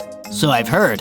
That was before the necromancer sacrificed them. Oh, there was no sacrifice. Your ancestors fought against him bravely, down to the last spider. I kept one of their helmets too. You should have it. Ike gave me a diamond helmet, which I proudly equipped. I guess there really was more to the story than I thought. From day 85 to day 89, my base was attacked by the skeleton vanguard. I arrived just in time to fend them off with weapons and ice blasts. Spider of ice, the time has come for sacrifice. Ha! That confirms it! You still need a sacrifice, and I'm the last spider standing. You'll never take me out. With the confidence I had developed in my ultimate ice spider form, I demolished the skeleton vanguard one by one until the last of them went running back to the ice spikes. Spider of Ice, your sacrifice will now be done by Necromancer Bryce. I'd like to see him try. I chased the skeleton vanguard to the edge of my base, where he kept running onward. It was there that I met a fungus thrower, who was standing next to a dugout pool of water. Oh, please, Ice Spider Zozo. My swimming pool is way too warm. Can you provide an ice blast to cool it off? Why, certainly, my fungus-throwing friend. I shot the pool with an ice blast, freezing it over. Oops, sorry, now it's more of an ice rink. No, I like this better. I'll call my friends and we'll play some hockey. From day 90 to day 94, I followed the skeleton vanguard through the ice spikes all the way to the necropolis where Necromancer Bryce would be waiting for me. Bryce, we need your advice. As the skeleton vanguard approached the necropolis, it was obliterated by an attack from an armored pillager. Never send a skeleton to do my job. And what is your job? Killing spiders by the dozen. Me and the rest of my pillager crew fought the ice spiders in this area back when they dared to defy Necromancer Bryce. You mean that it was you who wiped out all the rest of the ice spiders, and you're working for Bryce? I'm going to freeze on you! I fired several ice blasts, but the armored pillager tanked them all and hit me with the same powerful attack it used to destroy the skeleton vanguard. It dealt a decent amount of damage, so I warped away to avoid taking more. I faced many ice spiders just as big as you. But you've never faced me! Gathering my courage, I warped back and swung my diamond sword into the armored pillager, returning the damage I took and then some. From day 95 to day 97, the armored pillager still wouldn't let up, and I was starting to see that his claims of taking down all the other ice spiders wasn't all talk. My ice blasts weren't very effective, so I mostly relied on my sword strikes to deal damage. My warp and invisibility powers helped me dodge most of the armored pillager's attacks so that I could hold onto my hearts. Why can't you let me crush you like those other worthless ice spiders? It's time you learned that those lives you trampled were never worthless. I warped all around the armored pillager and barraged him with sword attacks until he collapsed at long last. Darn it, you have beaten me. Truth is, you spiders fought very well. I was the only survivor among the pillagers. If you lost everyone too, why are you being such a mean guy about it? We could have talked this out. Necromancer Bryce was going to destroy the world anyway. We thought we had to listen to him, or he'd destroy us first. That Bryce is ruthless beyond anything you've seen. After he hired his pillagers to wipe out the spiders, he had them save one remaining ice spider egg so that he could use the ice spider that hatched for his destruction spell. That ice spider must have been you. The armored pillager died, leaving behind a key to the lair. At that moment, I realized I had avenged my people. Well, almost. Bryce stole me away, planned to use me for his spell, and destroy the world I've only now come to know. I will stop him! On day 98, I returned to the base to heal my injuries from the battle with the armored pillager. So much had happened since I started my journey, and we were only a couple days from the day that the destruction spell would end the world. But the words that carried me all this way still rang in my ears. As long as I survive, it isn't over. I spoke to the librarian Golem, who was also hopeful about our chances of stopping the destruction spell. No sacrifice was made, and if you defeat Bryce, he'll never be able to cast another destruction spell. This could be your chance to save the entire world. I will do it, for the world and for all the ice spiders that fought bravely against him. I wanted to make sure the powers of my magically induced final form were stable, so I went to Illusioner Alan to confirm. Your magical Kyther seems to be working, Alan. Oh, Zozo, what have I always said? Magic can't do everything. You took that form on your own. My great illusion was convincing you that my weapon was the reason. Wow, I didn't expect that. You truly are a skilled illusioner, Alan. But I didn't leave the base without any new gear. The gorilla made sure I had full diamond armor for the battle with Necromancer Bryce. You're a hero, Ice Spider Zozo. I really wish I could have met more ice spiders. As long as there's a world, there's a way. I'll make sure the world is safe after I stop Bryce. Go get that evil creep. Remember the path I showed you through the Gravelly Mountains. On day 99, I was traveling through the Gravelly Mountains toward the ice spikes on my way to the showdown with Necromancer Bryce. I was intercepted by a whole bunch of skeleton vanguards who seemed really eager to sacrifice me as always. Bryce really rolled out the welcome mat early, huh? Spider of Ice, must we say it thrice? It has to be time for your sacrifice. Even though my strength, my hearts, my gear, and my magic all surpassed theirs, the skeleton vanguards descended on me in great numbers. They're slowing me down. I won't be able to reach Bryce by the day of destruction. I had to retreat as quickly as I could. That's when I ran into the Mountaineer, and he wanted to fight those nasty skeletons for me so I could take down the big boss who started it all. Go on now, Ice Spider! We climbed the tallest peak together. Now face your greatest challenge with pride! On day 100, I used the key to the lair and entered the inner sanctum of Necromancer Bryce. The day of destruction is at hand, and here you are, allowing yourself to be sacrificed. There will be no sacrifice and no destruction. We traded a series of blasts, his necromancy blast and my ice blast. We each took a bit of damage, then I turned invisible. You crushed my people, but I'm taking back the ice spikes and the entire world from your evil. You would fight to protect a world that took away your family? The world didn't do that, Necromancer Bryce. That was you. I reappeared and attacked his blind spot with my diamond sword. He began charging up his most powerful spell yet. It was the same spell he almost defeated me with the last time we fought. Necromancer Bryce let the spell of doom fly at me. I waited until the very last second, then I used my warp ability to move out of the way and appear right behind him. You missed me, and now it's over for you. I swung my diamond sword repeatedly with all my might, destroying the Necromancer before he could destroy anything else. This world would live on, and so would I. On day 1, I spawned in as a fire spider. Oh cool, I got 8 legs and 4 hearts. But whoa, I'm not a regular spider, I'm a fire spider. That means I have to avoid water no matter what. I should probably look around. I started testing out my new abilities. I can jump high, run super fast, and climb up walls. Woohoo! Just as I was jumping from tree to tree, a swarm of tarantula hawks started to attack. Ah, where did you come from? Quickly, I jumped off of the tree and started running away. But these guys were fast. They even took out some of my hearts. Ouch, I need those! Realizing that I couldn't outrun these guys forever, I decided I needed to fight. I wonder if I have something that could help me fight these tarantula hawks. Just then, I looked into my inventory and saw I had an item, Web Shot. Throw at your enemies to attack or stun them. This should work. Quickly, I put this ability into effect and started throwing webs at the tarantula hawks. Whoa, this is awesome! I managed to bring down several of the tarantula hawks with my Web Shot until there was only one left. He quickly fled before I could take him down. Ha! And stay out, you flying fiend! I proceeded to look around a little more before I decided to call it a night. On day 2, I woke up hungry and decided to make my first web. I placed it in the tree and waited. Soon, I caught a fly. Tasty. Then I went and took a look around. I stumbled upon a hole in the ground and decided to check it out. Maybe I can find some more fire spiders here. Well, I couldn't find any more fire spiders. I managed to find some stone, but I couldn't mine it because it required tools. I better go get some resources. Just as I was about to leave, a bunch of badgers started to attack. Ah, hey, what's the big deal? These guys were tough, but I managed to fling web shots at them and managed to defeat them. They dropped some loot in the process. I picked up a stone pickaxe and sword. Oh, these will come in handy. With the pickaxe, I mined the stone and even found some iron that I could use for later. Wow, this hole is great. After checking to make sure there were no more badgers, I decided to set up camp in the hole. After clearing out some space, I set up a little place for myself, and even started to build other houses, just in case some more spiders were to come. On day 3, I climbed out of the hole and started gathering wood from the surrounding trees. Just as I was about to bring down one of the trees, I heard a noise. Hey, stop that down there! Suddenly, a pigeon flew down from the top. What do you think you are doing? Oh, sorry, I didn't know anyone was living in this tree. Well, there is. You can't just go around destroying everything you see like some kind of barbarian. I didn't mean any harm, I promise.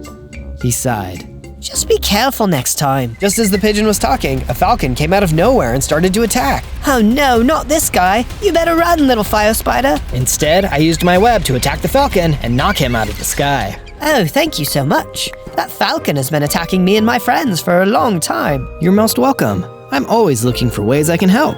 Why was he attacking you? He is a servant of the Lizard King, the evil ruler who enslaves animals with fear. Oh no, that's terrible. This Lizard King sounds like he's a real handful to deal with. My name is Percy, and I would be happy to help you with anything you need. Thank you, I could use help. You know, I have a place that you and your friends can stay to keep away from falcons. It's underground and I'm still building it. Would you like to come? Most of the time, pigeons don't like living underground, but that sounds like the safe idea. On days 4 and 5, I helped Percy put together some houses for him and his friends. This place is going to look great, Zozo. A safe haven away from the Lizard King. You're right. I'm gonna have to see if I can get more critters out of danger. I also don't know where any fire spiders are. Well, in the meantime, I will stay here and continue working. Before you go, I wanted to give you this. Percy gave me some iron armor and a sword, made from the iron I had found earlier. I thought it best for your journey Take care, my fiery spider friend. Thanks, Percy. I will return. Soon I was off to find the Lizard King when all of a sudden, the tarantula hawk I fought on the first day returned with even more of his friends. We shall have our revenge on you.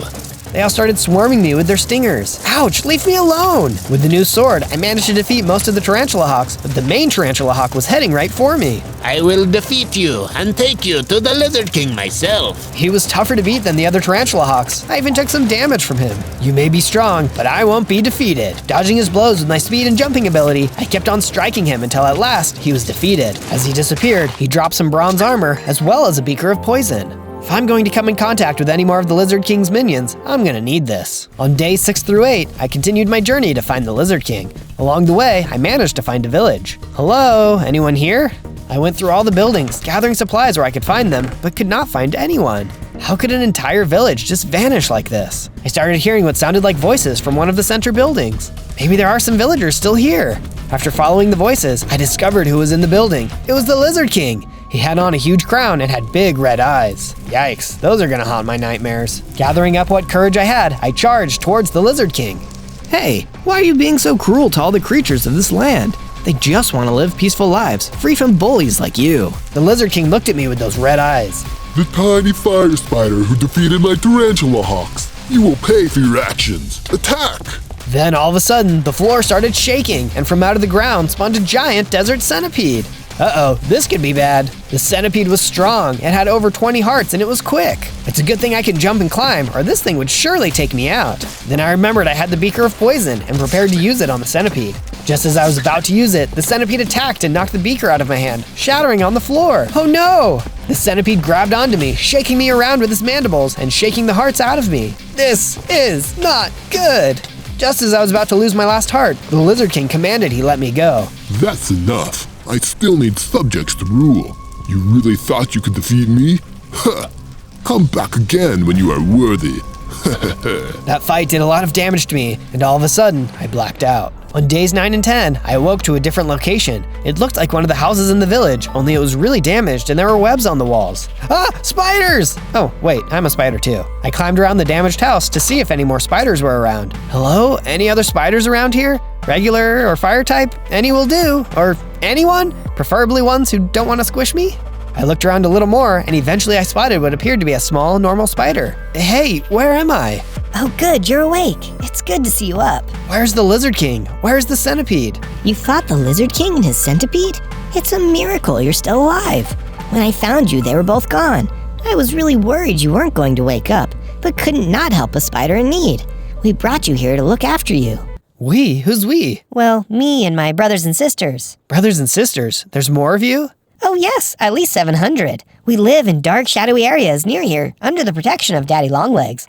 Would you like to meet him? Sure. Oh, and what's your name? Marcy. I'm a jumping spider. Indeed. Lead the way, Marcy. On days 11 to 12, Marcy led me to a secret passageway where we climbed down into a dark hall. Through the hall, we came upon the cave of Daddy Longlegs. It was surrounded by several different spiders of all different types and sizes. Daddy Longlegs, here's the fire spider who fought the centipede. He is healed and wishes to meet with you. Proceed, good spider. I am Zozo, and I come to help fight against the evil of the Lizard King. You are indeed brave, Zozo, but I am afraid the Lizard King cannot be defeated. What do you mean? How can he not be defeated? He controls the predators of the animal kingdom, forcing us spiders to live underground. Any attempt we have tried to fight against him, he takes out numbers of us.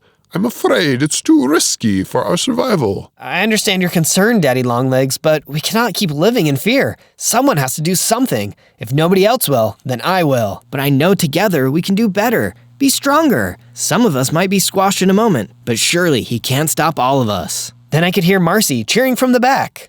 Huzzah! Huzzah! Her cheering led to all the other spiders starting to cheer as well. Huzzah! Daddy Longlegs looked convinced and agreed to help me. All right, Zozo, you have made your point.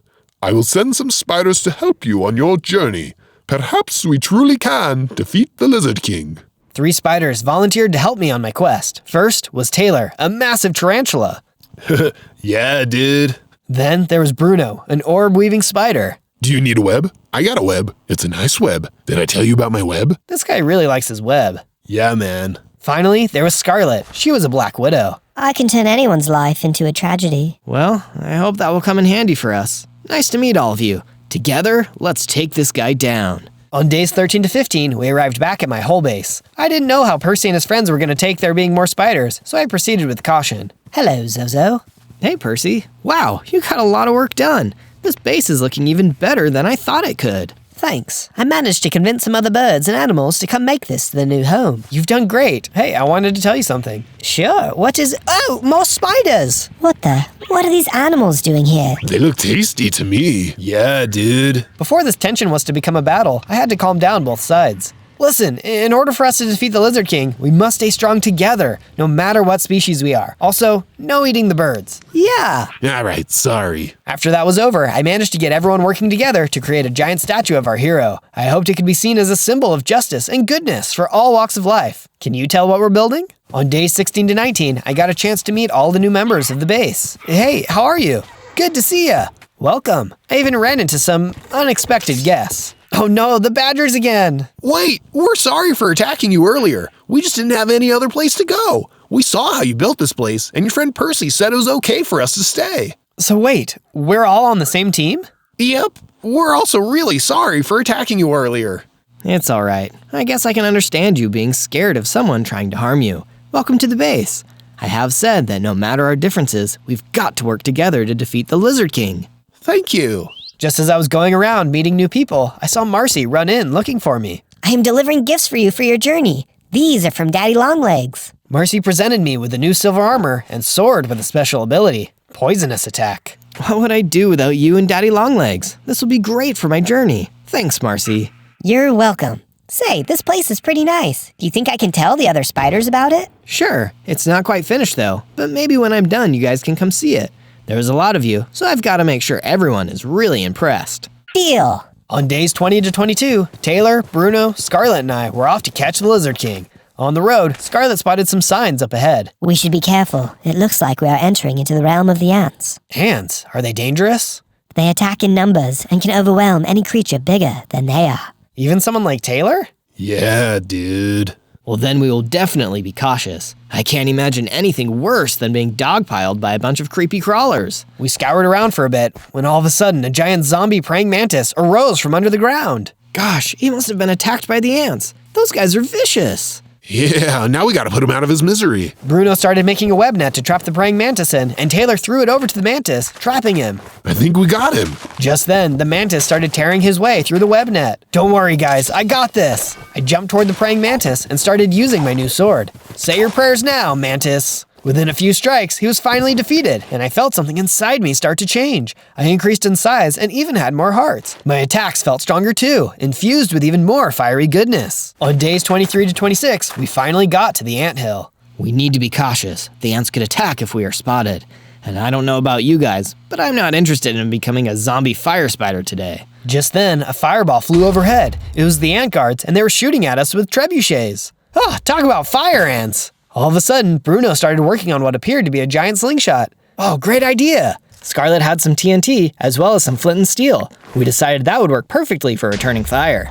Bombs away. We took out the trebuchet and sent the ants running into their hill. Way to go, team! On days 27 to 31, we decided to go inside the hill. Wow, these guys have been busy. Inside, we found a lot of cool items that I could use for the compound and the statue. Glowstones, I can use these. As we journeyed deeper into the caves, we saw a hidden message on the wall. Subscribe? That's not a bad idea, honestly. Yeah, dude. A little further, and we began to see what appeared to be a story by the ants. Apparently, the Queen Ant was tricked by the Lizard King, and now he has a puppet queen acting for him. That's terrible. These ants should not be under the control of a puppet ruler. We need to do something. All of a sudden, something occurred. Ants began to crawl out from the walls. Get back! I mean it! No matter how hard we fought, the ants were too numerous, and they captured us. On days 32 to 35, the ants led us to the deeper parts of the anthill. Where are you taking us? I kept trying to talk to them, but they would not respond. It was as if something was wrong with them completely. Hello, can you hear me? Eventually, we came to what I suppose is their throne room. The Queen Ant sat there looking sinister. Spiders? How disgusting. You will make a fine specimen for the Lizard King, though my children and I are getting hungry. I'm getting pretty tired of creatures telling me they want to eat me. How about I give you something to eat instead?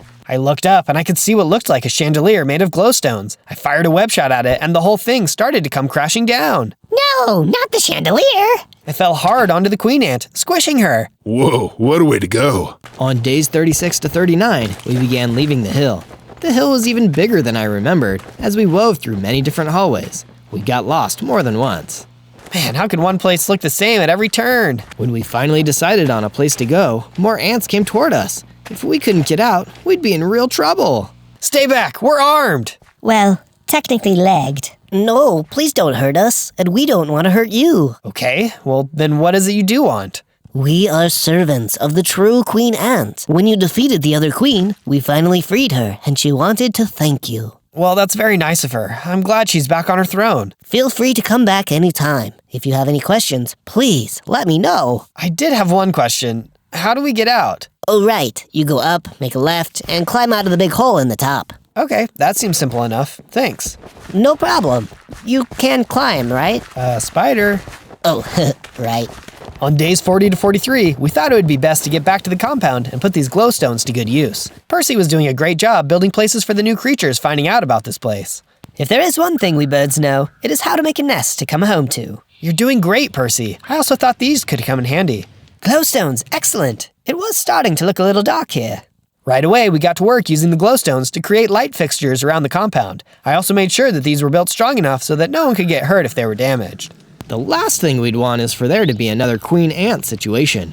No one likes to get smushed. When a spider builds something, it is made to last. Also, when birds, badgers, and other wildlife chip in on the building, it definitely helps in the long run. On days 44 to 50, I continued working on the statue. I'm really excited about this one and feel like it's coming along really well. Can you tell what the statue is yet? All of a sudden, I could see a little jumping creature appearing in the horizon. Marcy, it's good to see you. Oh, Zozo, I'm glad I found you. I have terrible news. Oh no, what's the problem? The Lizard King attacked the spider base with an army of scorpions. Scorpions? Really? Yes, they are one of our biggest enemies. That's terrible. I'm so sorry. I really didn't think he'd be bold enough to take on the entire spider nest at one time. I'm sorry I couldn't have stopped him from doing this. So am I. I wanted to tell you so you won't have to have the same fate. Now we have nowhere safe. Wait a minute. Why don't you all come live at my base? Wait, really? Are you sure you won't mind all of us living with you? Of course not. Besides, us spiders need to stick together. Plus, I've got plenty of room here. There's no limit to the amount of houses we can make for everyone. Ha! I see what you did there. I better go tell the other spiders right now. Quickly, I got started gathering more materials and supplies to start building for my new neighbors. I took a good long while to gather the stuff and start building, but it was all worth it. On days 51 to 53, all of the spiders arrived. Whoa, there sure are a lot of you. Welcome. Among the spiders appeared Daddy Longlegs, and I went over to greet him. Hi, Daddy Longlegs. I'm glad to see you're all right. You're all welcome here. Thank you, Zozo, for doing this. You have given the spiders and many others hope. It was my pleasure. The spiders sure are honored and lucky to have a protector like you. Oh no, Zozo. I may have been their protector before, but you are their protector now. However, if you need advice, I will always be around. I will definitely appreciate that. I know you've seen a lot of spiders in your day. I'd never be able to lead anyone as well as you have. Afterwards, I introduced Daddy Longlegs and the other spiders to the rest of the compound. They got along pretty well. I loved seeing everyone so happy to make new friends. On days 54 to 57, the whole compound got together to start building walls so no intruders could come in. When most of the building was completed, we decided we should celebrate the new compound community. Daddy Longlegs prepared to give a speech. I am truly thankful that we can all live in harmony thanks to our magnificent friend, Zozo. Oh, guys, I appreciate that. While Daddy Longlegs kept speaking, no one noticed a group of scorpions sneaking up behind him. Daddy Longlegs, look out! But he didn't hear me, and one of the scorpions stabbed him in the back with a stinger. Oh no, Daddy Longlegs! The spiders began attacking the scorpions while I tried to lead Daddy Longlegs to safety. Just stay here, you're gonna be fine. No, Zozo, it's time for me to go. What? You can't go. It's not over yet. It's okay, Zozo. Take care of them all for me. I will. I stayed with Daddy Longlegs until the end. When I checked back, the spiders won the battle. Sadly, it was up to me to share the sad news. On days 58 to 62, the whole compound worked together to build a memorial for Daddy Longlegs. Rest in peace, Daddy Longlegs. You will be missed by us all. I promise I will do what needs to be done. While we were sad at the loss of our friend, we all realized we needed better fortifications. We spent a good portion of the days building up the walls and putting up watchtowers. I was so embarrassed that we were attacked when we thought we were safe. This should protect us, but I just wish I could have done more. Don't go blaming yourself, Zozo. Nobody could have guessed what was going to happen. To take my mind off of all of this, I went back to finish the statue. Maybe this could give us some more hope. Now can you tell who our spider hero is? It's the most famous web slinger of all time. Spider-Man, of course. Just as I completed it, Scarlet showed up and told me a messenger came to see me. We ran to the gate to see it was the ant from the anthill. Hello, what are you doing here? We heard about your attack. We are sorry for your loss. Thank you. It has been hard for a lot of us. Our queen wanted to give you something for your loss, as well as your fight against the Lizard King. The ant handed over a wrapped gift and told me to use it wisely. I couldn't wait to see what it was. I will definitely treasure this. Thank you, and thank your queen for me. I shall, and you are most welcome. On days 63 to 66, I opened the package to reveal a bunch of potions. Inside there was a health upgrade potion. I took it right away, and I gained 8 more hearts. I took a look at the other potions. Stinger Shock can cause your enemy to be paralyzed and allow you to either heal or attack. Boy, if I ever run into that centipede again, I am gonna use this. I met with my friends and told them that this would be my final mission. Be careful, Zozo. I will. I promise to return. We have lost too many friends for me to fail. Good luck, Zozo. Go end this monster, once and for all. Yeah, dude. I said goodbye to my friends, and then I was off. All I could do was hope that I would see them again soon. On day 67 through 70, I journeyed off to find the palace of the Lizard King. I first traveled toward the abandoned village where I first fought the centipede. I don't see him anywhere here. While I continued to look around, I spotted what appeared to be an ancient door.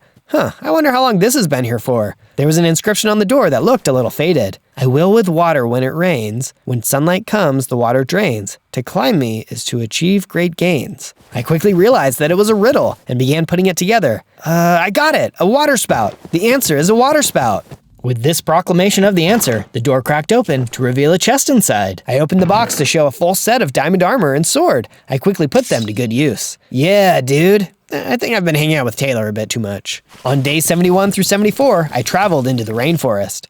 Just as I was scurrying along the ground, a group of howler monkeys started throwing bananas at me. Oh, whoa! At least it's just bananas. One of the monkeys was huge. He must have been their leader. I started throwing web shots at him, trying to knock him out of the tree. You are not defeating me today! I managed to knock several monkeys out of the trees, forcing them to run away. The big monkey was the only one left. You might be strong, but you won't get me. With one last web shot, I knocked the monkey out of the tree and cornered him. Where is the Lizard King? Where is his palace? The big monkey gestured over in a direction. Afterwards, I went off that way. You know, that monkey looked kind of familiar. Yeah, it was probably nothing.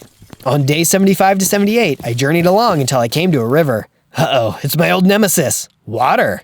The river was way too wide to try and jump, and I didn't want to risk falling in, so I decided to build a bridge. I was halfway finished when out of nowhere, who was to turn up but the scorpions again? You guys, I'll make you pay for what you have done. I readied my sword and prepared to attack. This is for Daddy Longlegs. I charged at the scorpions, and they leaped forward to attack me. They were strong, and I could tell they were trying to push me back into the water, but with my new armor, I could hold them off. I'll take you all on if I need to. Then I remembered I had the potion and quickly used it against the scorpions. Take this! The scorpions began to move slower, and I could see their attacks before they could make them. Block, stab, slice, gone! One by one, I took out each of the scorpions. I gathered a new item, Scorpion Tail, used to attack or intimidate enemies. Also, it can be used as a disguise. When all that was over, I continued making my bridge to get across the river. On day 79 to 85, I finally finished my bridge to cross the river. When I got to the other side, I found that the only way ahead was through a narrow ravine, but the entrance was guarded by 2 scorpions. Man, these guys are everywhere! While I could have attacked them, I remembered that I still had that scorpion tail in my belongings. I quickly put it on and approached them. La la la la la, just a disgusting scorpion out for a stroll. The guards didn't seem to mind and proceeded to let me through. Well, that was easy. While journeying, I wandered into an open field that looked pretty desert-like. Well, this is a weird place to put a desert. All of a sudden, I heard rumbling and could feel the ground shake. I knew right then what it was. Suddenly, the centipede bursted out of the ground, just like last time, and lunged toward me.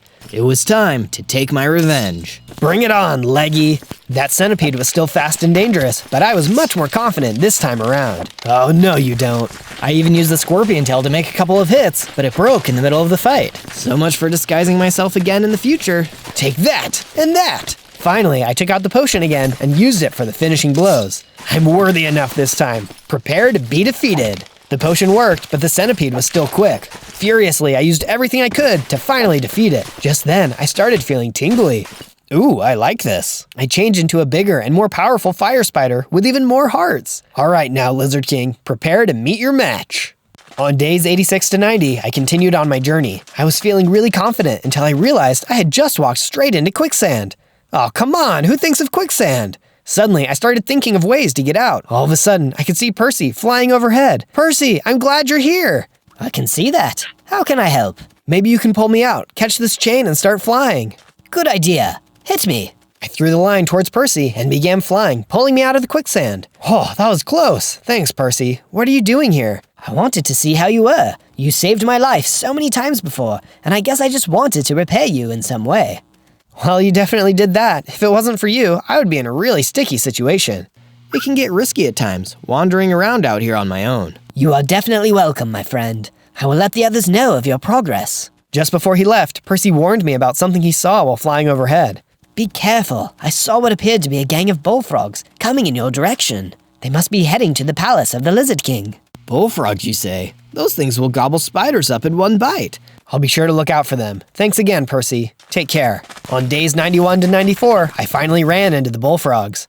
Wow, those guys are big. I didn't know bullfrogs could get that big. For the most part, they didn't seem to notice me. That's until one of them apparently spotted me and started shooting his tongue at me. Yuck! I don't need you tasting me. He was strong though. He even took out a couple of my hearts. If I didn't make a move, I was going to be one toasted bug. I can't just keep fighting this guy forever. I knew I had to outmaneuver him, so I jumped into a tree and waited for him to get bored. Luckily, he didn't seem to be the smartest of creatures, even though he was so tough. Serves you right. I didn't come this far to become a spider snack. On days 95 to 97, I followed the bullfrogs to the Lizard King's palace. They might have been strong, but they weren't very smart. They led me right to where I needed to go. Wow, this is gonna be a lot. As I got closer to the gate, I spotted a message written on the palace roof. Subscribe. Oh yeah, that reminds me. Be sure to subscribe and like this video for more content. I go on a lot of adventures and would love to have you follow me on them. I tried to get through the front gate when a horde of gecko soldiers started to attack. Out of my way. I got a king to fight. I smacked the heck out of them until finally they were all defeated. This guy really loved his amphibians. On day 98, I ran inside through the palace corridors to find the Lizard King. Wow, this place is pretty ornate for a lizard. Hey, that armor looks kind of familiar. Oh yeah, I almost forgot that I had an adventure as a knight. That was a journey. You guys should definitely go check it out when you are done with this one. Through different rooms, I would occasionally have to battle some of the gecko soldiers. Don't you guys have anything better to do? Despite looking all throughout the palace, I couldn't seem to find the Lizard King anywhere. I was getting disappointed and even losing a little bit of hope. I turned around and I could see what appeared to be the ghost of a long-legged spider. Daddy Longlegs? Is that you?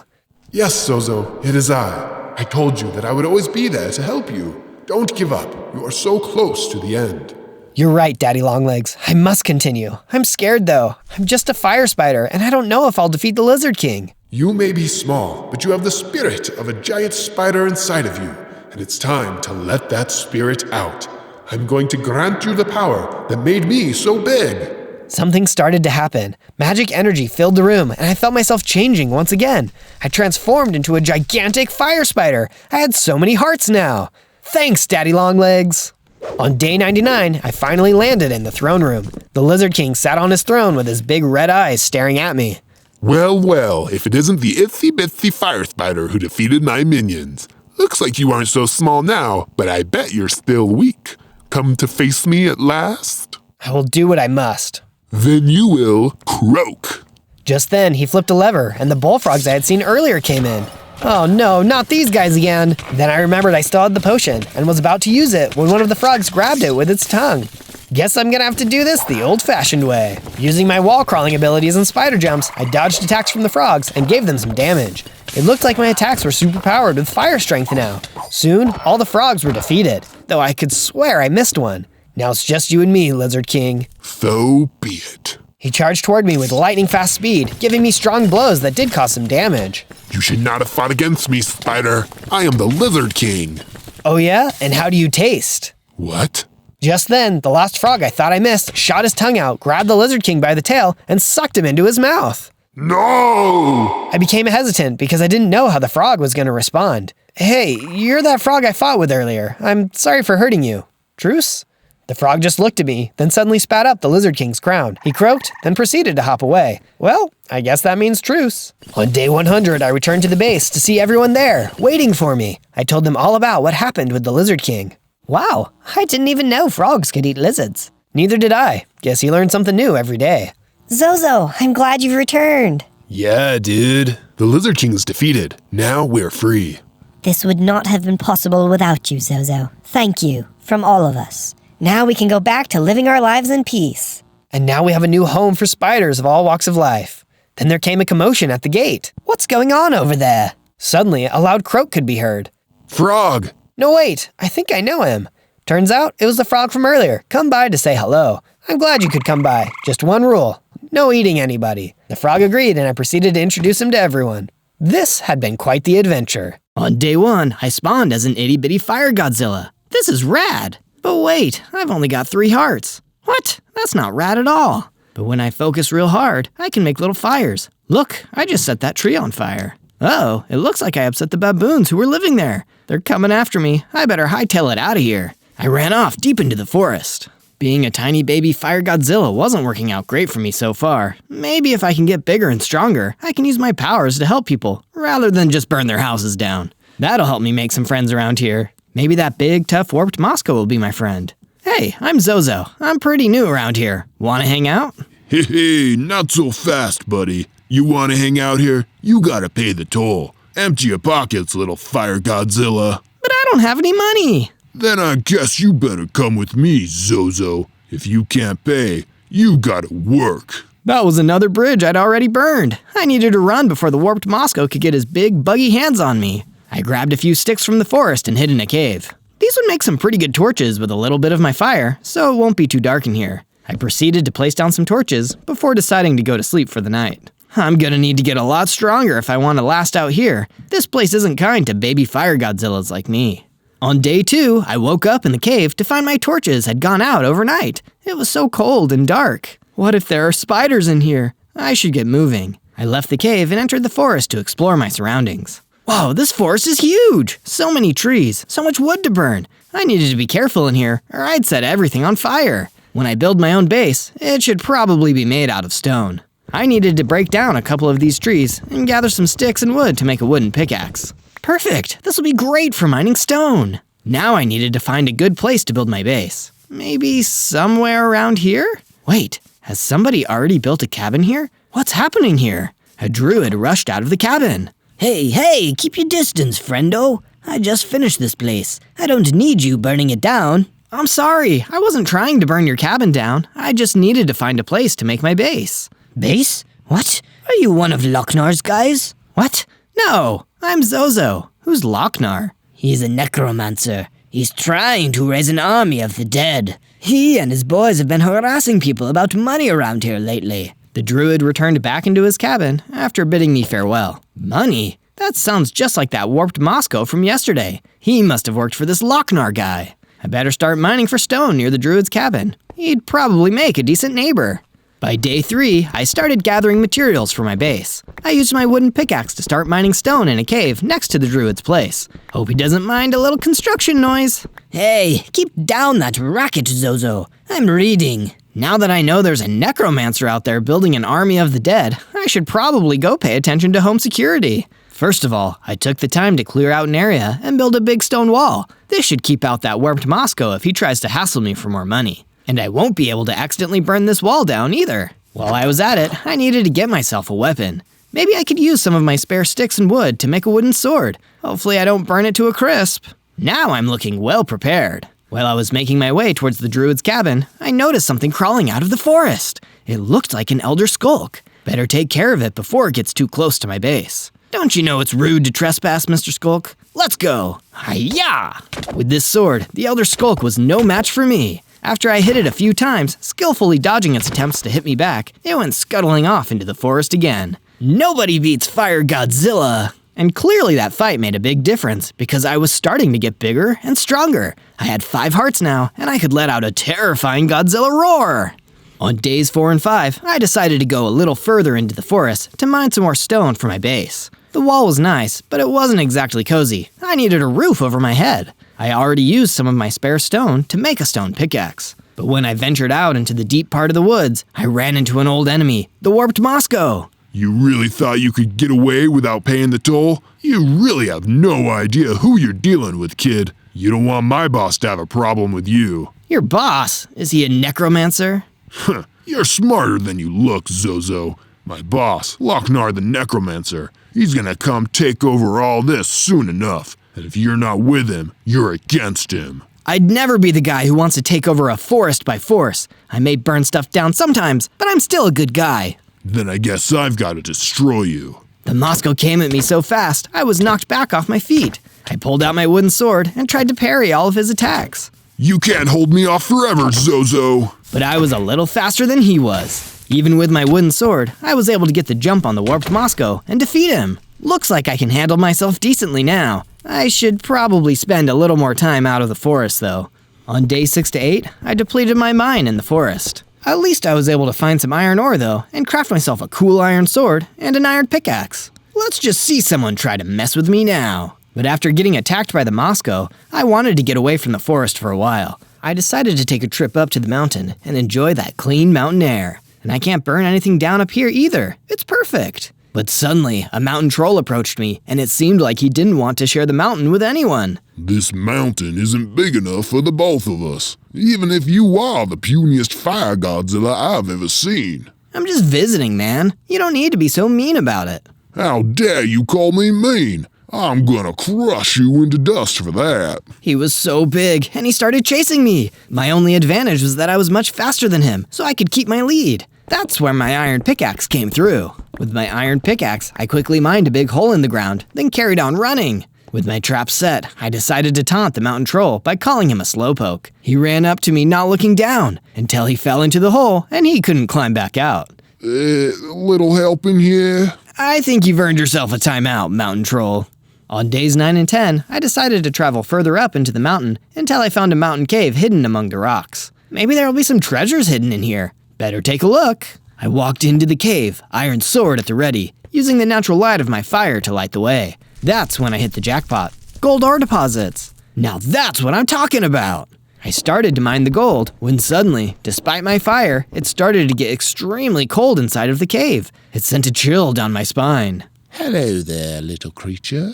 I turned, and that's when I saw him right there, staring at me. It was Lochnar the Necromancer. Somehow, I could feel the power coming off of him. It was time for me to even the score and use my Fire Godzilla roar. But Lochnar just laughed in response. Be quiet, boy. Do you have any idea who you're dealing with? When my army walks the earth, every flame like yours will be snuffed out. I wasn't gonna take that sitting down. I ran at Lochnar with my iron sword and prepared to hit him. But with one strike from him, I was thrown back across the cave. You're so weak. It's pathetic. You're not even worth destroying yet. Perhaps when you're a little stronger. And with a flash, Lochnar was gone, and I was left terrified. If even my Fire Godzilla roar did nothing, what hope did I have against him? But it wasn't all bad. I noticed then that I still wasn't alone in the cave. There was a fire villager waiting in there too. When Lochnar was gone, he ran towards me. I can't believe you survived. Lochnar has been going after all of the flame creatures in the land. But why? What have we ever done to him? He's a necromancer. He's trying to raise an army of the undead. And everyone knows the weakness of the undead is fire. He needs to destroy us because we're the biggest threat to him. Then you're not safe here either. You better come back to my base so we can figure out a plan to stop this. On days 11 through 14, I started expanding my base to make room for my new fire villager friend. Just like me, he was perfectly suited to a fireproof stone house. I built rooms for him and me, and another room where we could hang out together. But this took a lot of stone, and I soon needed to leave the base and mine more. I returned to the mine near the druid's cabin, and even though it was exhausted, it still contained some materials. While I was gathering more stone, I suddenly felt that cold feeling again. Oh no, does this mean the necromancer is behind me again? Not quite, Zozo. I'm merely one of his servants. He brought me back to life, so I will serve his every order, including destroying you. It was the Black Death, a plague doctor brought back from the dead. I drew my sword and prepared to battle, but by then, the Black Death was already on me. He hit me and took out some hearts. This guy was way more powerful than me. I ran further into the mine, hoping to find some kind of escape route, but the Black Death was gaining on me. I needed some kind of advantage. Wait, is that a chest? It was a chest. Maybe something in there can save me. I opened up the chest and found a fire aspect enchantment inside. This would give my sword flaming strikes. Perfect! I quickly used the anvil next to the chest to apply the enchantment to my sword. Take this, Black Death! Boom! That got him. The Black Death was set on fire and went running back out of the cave. Fire really does scare off the undead. Safe from the Black Death for now, I traveled back to my base and started making the wall even taller. But now, knowing just how effective fire was against the undead, I made some flaming torches to put on the wall. This should keep out any uninvited guests. On day 15, I went to check on the fire villager and make sure he was settling in nicely. I know from first-hand experience, it isn't easy to be a fire creature. I find it very comfortable in here, Zozo. Thank you. It's much nicer than having to stay in some damp old cave all day. So, tell me, what's the deal with this Lochnar guy? Everyone's been telling me that he's trying to raise some kind of army of the undead. Who is he? Everything you've heard is true, but there's more. People say that Lochnar is over 1,000 years old, and because he's already dead, he can't be destroyed. Centuries ago, he was defeated by a legendary hero and locked up in the swamp of vileness. But somehow, he came back again, and he's trying to finish what he started all those years ago, making an army of the undead so powerful that he'll rule the world forever. Can the legendary hero come back to defeat him? It sounds like we really need him right now. That was a long time ago, Zozo. The legendary hero is probably extremely old now, if he's even alive. No, if we want to defeat Lochnar the Necromancer, we need to find a new hero. Like who? Well, like you, Zozo. You survived an encounter with him and saved me back in the cave. No way. Have you seen me? I'm just a little fire Godzilla. The only reason I survived was because he said I was too weak to be worth destroying. I'd stand no chance against him in a real fight. Do you think I could survive a fight with Lochnar? I think I'd need to get a lot stronger first. On days 16 to 19, I started putting together a plan with the fire villager. If Lochnar is destroying fire creatures because he knows they're a threat to his undead army, we better gather up as many fire creatures as we can. Great idea, Zozo. If memory serves, Lochnar's undead minions were keeping a Blaze prisoner in an underground cavern near here. Then I guess I better go rescue him. After hours of searching the forest, I found a secret entrance to an underground area, sneakily hidden among some trees. Hopefully I'm not too late to help the Blaze down there. I rushed through the entrance. I made my way into the insides of the underground cavern and took a look around, trying not to draw too much attention to myself. I saw a lava river running through the bottom of the cavern, so my fire wasn't too out of place here. Wait, are those wither skeletons? They were! A bunch of wither skeletons were scattered everywhere along the path leading deeper into the cavern. They must be guarding the prison cell where the Blaze is. I ran in with my new fire aspect sword and started to fight them off as I went deeper and deeper into the cavern. After I took most of them, I unleashed my fire Godzilla roar.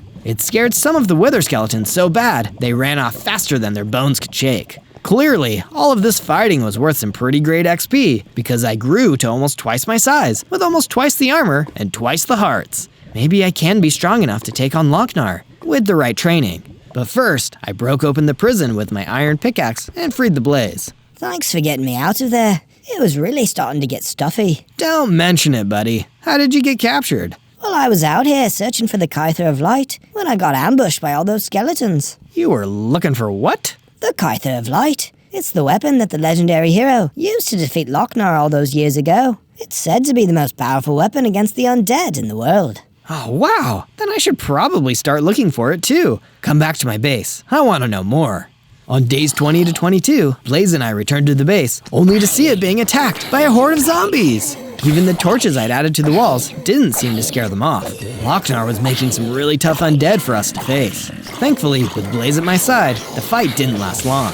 With his flames and my fire sword, we were able to take on the zombies and send them back from whence they came. So long, you undead meanies. It feels so good to be free and fighting again. Glad you're back in the groove, Blaze. But while the zombies weren't too difficult to defeat, this incident did make me realize our base needed some better defense. Or at least something to scare off potential attackers. That's when I had a great idea for the statue. The perfect thing to keep the undead away. I started working on the base of the statue with excitement. This is sure to keep the mobs at bay once it's done. Can you tell what it's gonna be? And if you want more adventures like this, subscribe to Zozo, cause believe me, the best is yet to come. With Blaze here at the base, I've still gotta do one more thing. Add a new room for him. With me, Blaze, and the Fire Villager all together, we're a fiery force to be reckoned with. On days 23 to 26, the base came under attack worse than ever before. I woke up to find the base surrounded by mutant skeletons, who were bigger, faster, and stronger than even wither skeletons. I ran out with my fire aspect sword and started attacking them, one by one. Each mutant skeleton took several hits with the sword to down. These guys were tougher than any grunt enemy I'd faced so far. A little help here, guys? Luckily for me, Blaze and the Fire Villager were there to help. With the three of us working together, we were able to drive off the remaining mutant skeletons back into the woods. That'll teach you to attack our base, skellies. Oh look, one of the mutant skeletons dropped a bow. That's perfect. I needed a good long-range weapon for my arsenal.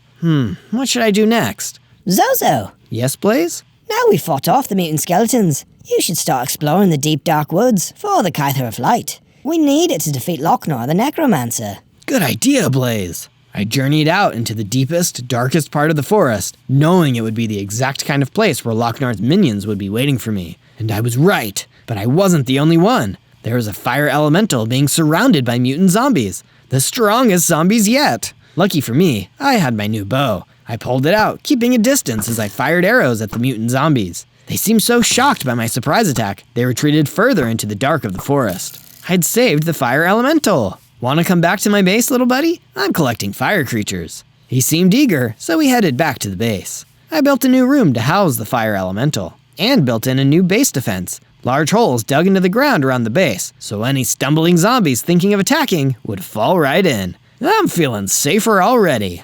On days 27 to 31, I started off by asking Blaze to tell me everything he knows about the Kyther of Light, seeing as it may be our best chance to defeat Lochnar the Necromancer. It's an ancient weapon, Zozo, supposedly created by a powerful group of sorcerers, for if there was ever a great evil they needed to strike down. The legend goes that only someone pure of heart can wield the Kyther. To a being of evil, it's useless. But how can I find it? Even the most powerful weapon in the world is only useful if it's in our hands. Perhaps the legendary hero would have hidden the Kyther in the last place the undead would think to look, the Nether. Oh no, the Nether? That's one of the most dangerous places out there. But I guess if it's the only place I can find the Kyther, it's off to the Nether I go. With my sword and my bow, I set off for an old nether portal in the woods. It's now or never. Yeah, bad joke, sorry. On the other side of the portal, it was all flames and lava. A fire Godzilla honestly looked kind of at home here. What didn't look at home was a huge, scary pigless running straight towards me. You must be Zozo. I guess you're here looking for the Kyther of Light. Brave kid. And I guess you're here to find the Kyther too, before I can find it. You're a smart kid too, but I've got orders direct from Lochnar. Only one of us is leaving the Nether. Let's go. I tried to draw my bow, but the pigless was too fast for me. I was lucky enough to pull out my sword just in time to counter his attack. Before he knew it, I hit him back and eventually managed to hit him in a way that made him touch lava, and due to that he screamed a bit and moved away. You're tougher than you look, but I'll get you next time, you little twerp. And with that, he ran off into the depths of the Nether. On days 32 to 35, I traveled deeper into the Nether, leaving the wastes and entering the Crimson Forest. Wow, this place is super scary. If the legendary hero really hid the Kyther here, he must have been one tough warrior. The Nether has some of the scariest mobs around, but I was surprised to see a familiar face amongst all the trees and lava. It was a baboon, just like the one I met on my first day here. Hey, aren't you the one who burned down my tree? I'm sorry, Mr. Baboon. It was an accident. I'm a fire Godzilla. Sometimes I burn stuff down. Whatever. It doesn't matter now. What are you doing in the Crimson Forest? I'm looking for the Kyther of Light to defeat Lochnar the Necromancer. Wait, you too? He attacked my family with some zombies. I heard the Kyther might be hidden in the Soul Sand Desert. Let's travel together. We have better odds. Sounds good to me, Mr. Baboon. We traveled together to the Soul Sand Desert, which was every bit as bleak and barren as the name suggests. I then noticed Lochnar the Necromancer standing on top of a floating island. Hello again, Zozo, was it? Nothing about you was particularly memorable. You're all smug now, Lochnar, but you won't be when we find the Kyther and defeat you. You won't be able to find anything when you're dead. Suddenly, the ground below me and Mr. Baboon began to shake. I drew my bow and fired at Lochnar, but he didn't even flinch. It was useless. If we couldn't escape, we'd be done for. That's when I had an idea. I turned and fired my bow at one of the ghasts. That should get the attention of him and his ghastly friends. With Lochnar preoccupied with the ghast, Mr. Baboon and I ran away, back towards the nether portal. That was some quick thinking back there, Zozo. You really saved our skins. I couldn't have done it without you. Come back to the base with me. You can join our anti-Lochnar squad. And with that, we exited the nether. On days 36 to 39, I returned back to the base with the baboon. I built him a little treehouse because he didn't find the stone fortress as comfy as me and my fire creature friends. I gathered my new base mates together, the fire villager, Blaze, the fire elemental, and the baboon. I needed to hear their thoughts on my hunt for the Kyther. It wasn't in the nether wastes, the crimson forest, or the soul sand desert. If the Kyther really is hidden in the nether, where could it be? You're telling me you didn't check the basalt deltas? The basalt deltas? What's that? It's the most dangerous place in the nether, Zozo. If the legendary hero really didn't want the Kyther to be found, that'd be the best place to hide it. The most dangerous place in the nether? I can't go there yet. The rest of the nether was already dangerous enough. If the Kyther was really in the basalt deltas, I needed to get stronger to get there, and I needed a little more inspiration. That's why I started working more on the statue. I must say, it's coming along quite nicely. From days 40 to 43, Blaze approached me, knowing I was feeling nervous about going back into the nether. Look, Zozo, the nether is a scary place. I know, I used to live there. But sometimes, when you can't fight your way through, you need to sneak. But Blaze, I can't sneak. I'm a fire Godzilla. I'm too easy to spot. I know, but that's where my new plan comes in. There's a potion recipe hidden in a book I left in a lava canyon near here. If you can go get it for me, I'll make you a potion you'll find extremely useful. So that's exactly what I did. I found my way to the underground lava canyon. It was really hot down there, but thankfully, fire Godzillas don't mind the heat. There had to be a chest down there somewhere. If someone left a book down here on its own, it'd just burn up. But my thoughts were interrupted when suddenly a huge serpent tried to grab me. It was a heck of a jump scare. I'm not on the menu, so slither on by, you reptile. I managed to hit it and knock it into the fiery depths below. That will teach you to mess with a fire Godzilla. As I continued to explore, I saw the chest tucked away in a corner. Let's take a look inside. A book! Jackpot! I then proceeded to leave the lava canyon and make my way back to the base. I gave the book over to Blaze, and he made me a potion. This right here is a potion of invisibility. It might make your journey into the basalt deltas a little less dangerous. Thanks, Blaze. This is perfect.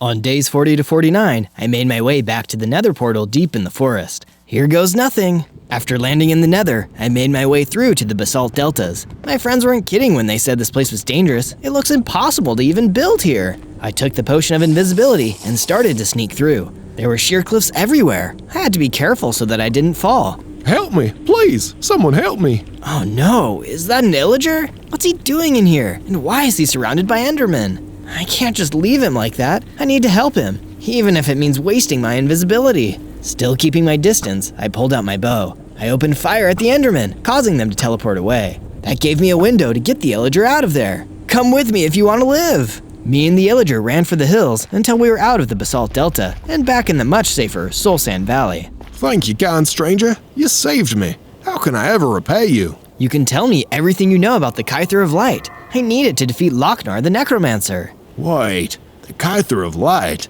That reminds me of an old poem I used to hear all the time when I was a kid. Who seeks the Kyther, brave and true, venture into the forest blue. The forest blue? Wait, that sounds like the warped forest. It's the only place in the nether I haven't checked. Come with me, we'll go find it.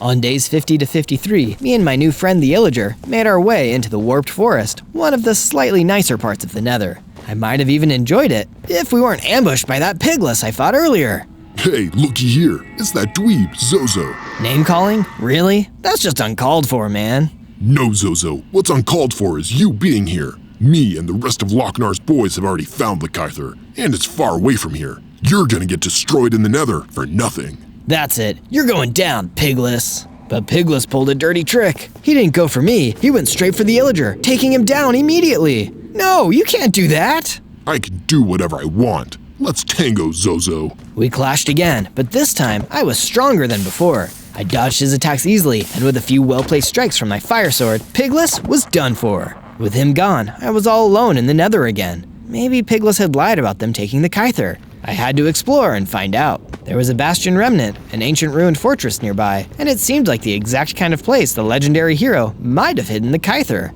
Instead, all I found was a great beast, cowering in the shadows. Is the Pigless gone? That guy dragged me along with him to help him find the Kyther. Most of the rest of our team was destroyed by nether mobs. It was horrible. It's okay, I defeated the Pigless. You said he made you work for him. Do you have any idea where they may have taken the Kyther?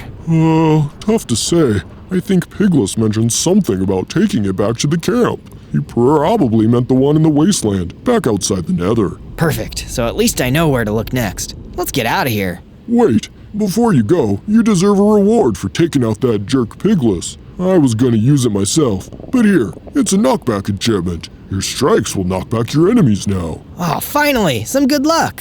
From days 54 to 57, I returned to my base and started making some adjustments. I added some guard towers so that we could spot any incoming threats faster. Just as I finished repairing and adding the knockback enchantment to my iron sword, the fire villager staying in the base approached me, looking very worried. Zozo, I need a hand. I've been looking into it, and I've seen that a mutant zombie is skulking out in the forest outside. You should probably go take care of it while I'm working on an extremely important potion. This would be the perfect opportunity to try my new knockback ability. I ran out into the forest, and just as the fire villager had told me, there was a mutant zombie making its way towards our base. I needed to put a stop to it. Come on, mutant zombie, you're no match for me. And I was right. With the knockback enchantment on my fire sword, I defeated it in no time and headed back to the base. Great work, Zozo. And here's your reward. I made a potion of slow falling. When you take it, it eliminates fall damage. You never know when that'll come in handy. On days 58 to 62, I continued work on the statue. I was really pleased with how it was coming along. Can you guess what it is yet? Suddenly, I heard the baboon yell out in panic from his treehouse. Guys, something is coming towards us. I looked out and saw a mob coming towards us. Creepers, courtesy of Lochnar the Necromancer. This is bad, this is really bad. But before we could do anything, the first wave of creepers had already hit. Several of them exploded, taking out huge chunks of the defensive wall, and others started crawling through the new gaps. I decided to rush in and finally get rid of the creeper menace. They started exploding again, taking out chunks of the base.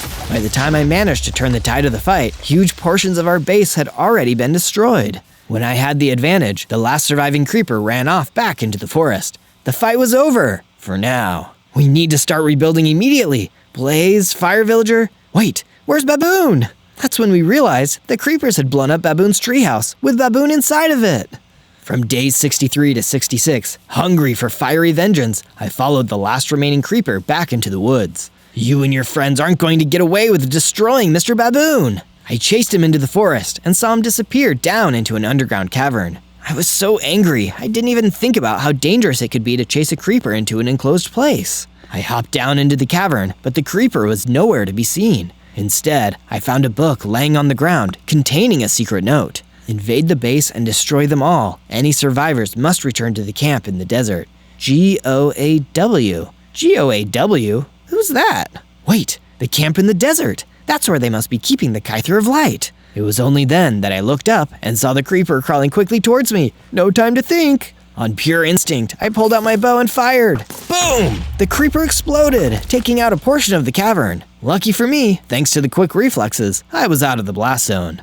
From days 67 to 70, I traveled for 2 days, all the way out to the desert. It was a really tough journey, but by the end, I finally saw the camp. It was a cabin surrounded by campfires, with a ghostly figure floating around it. It looked like the ghost of an ancient warrior. Lochnar the Necromancer must be able to raise skeletons, zombies, and ghosts. Wait, ghost of ancient warrior? That must be GOAW, the one who wrote the note. He must be a pretty big deal. As I got close, I noticed there was a gorge in the desert just outside the camp. Better not fall in. I drew my bow and fired at the ghost, but predictably, the arrow went straight through him. That's when he threw through the air and lunged at me. He didn't even talk. He was all action.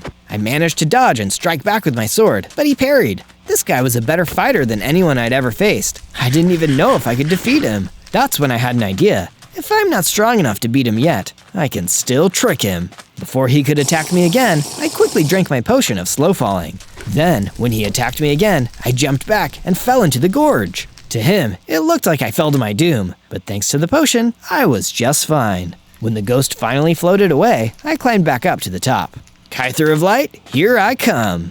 On days 71 to 74, I was finally able to make my way into the cabin being guarded by the ghost of the ancient warrior. Except, the Kyther wasn't there. The cabin was empty. All I heard was the echoing laughter of Lochnar the necromancer. He was always a few steps ahead. Once again, it all had been for nothing. I made the long trek back to my damaged base, empty-handed.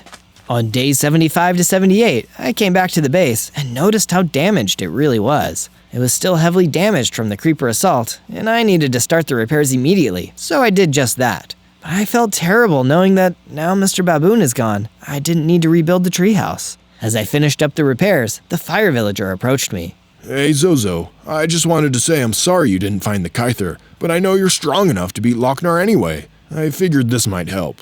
That's when he handed me a diamond sword with fire aspect, the strongest weapon I'd ever had my hands on. Wow, thanks fire villager! It may not be the Kyther of Light, but it's the next best thing. And it turns out that the diamond sword couldn't have come at a better time, because suddenly, the ghost of the ancient warrior had returned, and he was flying at me. Guess it's time for a rematch. But this time, I didn't need any cheap tricks to take him down. Using my new diamond sword, I dodged his blows and struck him again and again until he burst into ghost vapor and disappeared. I immediately started growing larger and larger, as well as doubling my hearts. But it wasn't just that. With my new size, I gained Godzilla strength, making all my close-range attacks 3 times as powerful. Just then, the fire villager ran up to me. You did it, Zozo. You defeated the ghost of the ancient warrior. That's amazing. Wait, Zozo, I found this where the ghost vaporized. It looks like a notebook. The latest note read, Lochnar is nearly at his full power. The final arrangements are being put into place. Destroy Zozo and the druid. Wait, the druid from the cabin? He's involved in this too? On days 79 to 84, I knocked on the door of the druid's cabin to find out how he was involved in all of this. Just like when I first met him, he wasn't eager to have me as a visitor. Keep your distance, Fire Godzilla. You're even bigger than last time, and my house is very flammable. I don't want to burn your house down, druid, but I know someone who does. I've seen instructions from Lochnar the necromancer. He wants to destroy me and you. What does he have against you? Ugh, Lochnar again? I thought I was done with that guy. What do you mean? I defeated him a few hundred years ago and sealed him away. I figured he'd stay gone for good, but I guess not. Wait, does that mean you're the legendary hero? I was, sure, but then I retired to become a druid. It's a much easier life. And besides, you should be fine. As long as you have the Kyther, he won't be that hard to defeat. But he has the Kyther. Oh, okay. This could be bad. After our conversation, the druid led me back out into the forest to find another nether portal. He'd hid another weapon in the nether all those years ago as backup, if ever the Kyther fell into the wrong hands. But when we arrived at the side of the portal, it had already been destroyed. This isn't good. If Lochnar destroyed the nether portal, it means he doesn't need it anymore. He's reaching the full height of his powers. What do we do now? Well, from where I'm standing, the only option is to... An arrow shot out of the woods, hitting the druid and destroying him before he could even finish his sentence. No, this can't be happening! I turned to see a small gang of skeletons emerge out of the thicket behind us. As they ran at me, I made short work of them with my diamond fire sword. But now, I was out of options and out of time. There was only one thing left to do. I need to find the Swamp of Vileness and destroy Lochnar myself. On days 85 to 89, I made my way out to the snowy landscapes of the north, where I finally found the great beast I'd met back in the nether. As far as I could tell, he would be the only one who could tell me where to find the Swamp of Vileness and finally track down Lochnar the necromancer himself. I know where to find it, but it won't be easy. It's beyond the forest, but you can only go at night. And that's the thing. That creep is strongest at night. So if you're gonna take him on, you better be well defended. That's a useful tip. Thanks, Great Beast.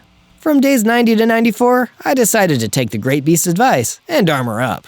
I used my iron pickaxe to mine some diamonds and turned them into a full set of diamond armor, helmet, chestplate, leggings, and boots. But I didn't want to stop there. I needed some enchantments to really make sure I could take a punch from Lochnar and his evil army of the undead. I gave myself the protection enchantment. That makes my armor twice as durable against close-range attacks, and projectile protection, which kept me safe from ranged attacks. Let's see Lochnar take me on now.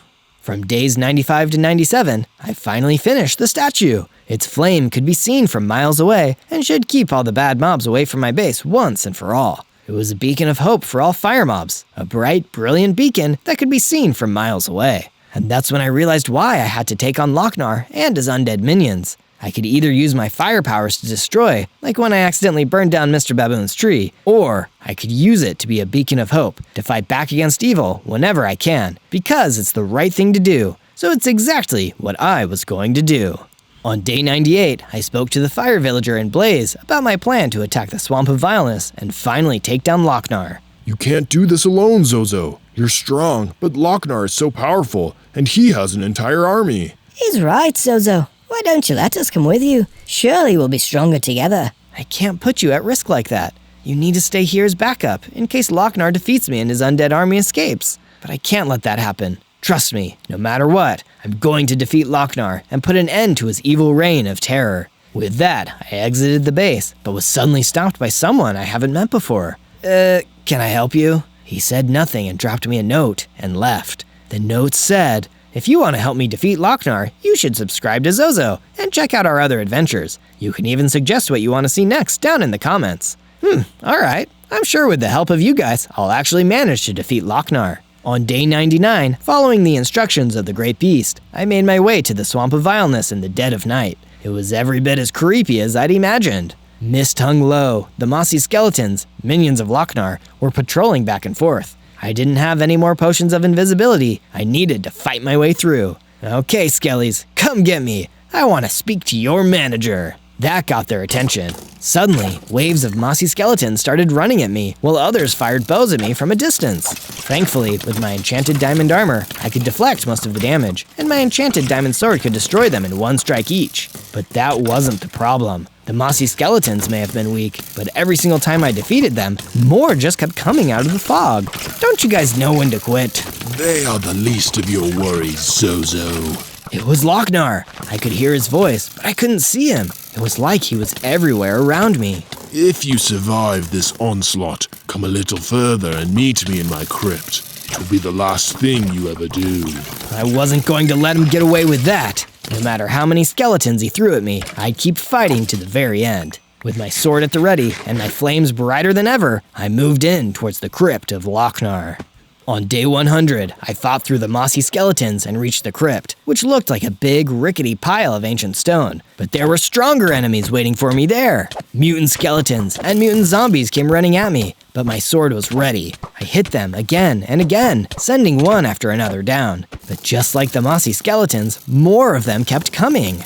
I'm really starting to get sick of you guys. I unleashed a mighty fire Godzilla roar that could be heard across all of the Swamp of Vileness, and it knocked out all of the undead at once. It was just me in the crypt, so I pulled out my iron pickaxe and started destroying it, just to spite Lochnar. But just then, I fell down deeper into the crypt. Oh my gosh, there it is! That's the Kyther of Light! This is where he's been keeping it! I grabbed the Kyther. Now, I was ready to take on Lochnar. I wouldn't be so confident, Zozo. Boom! Lochnar appeared behind me, more powerful than he'd ever been before. Do you really think you can beat this? Lochnar began to grow as his power increased, becoming a huge, monstrous super necromancer. Like this, he really did look like he could take over the world. But I wasn't done yet.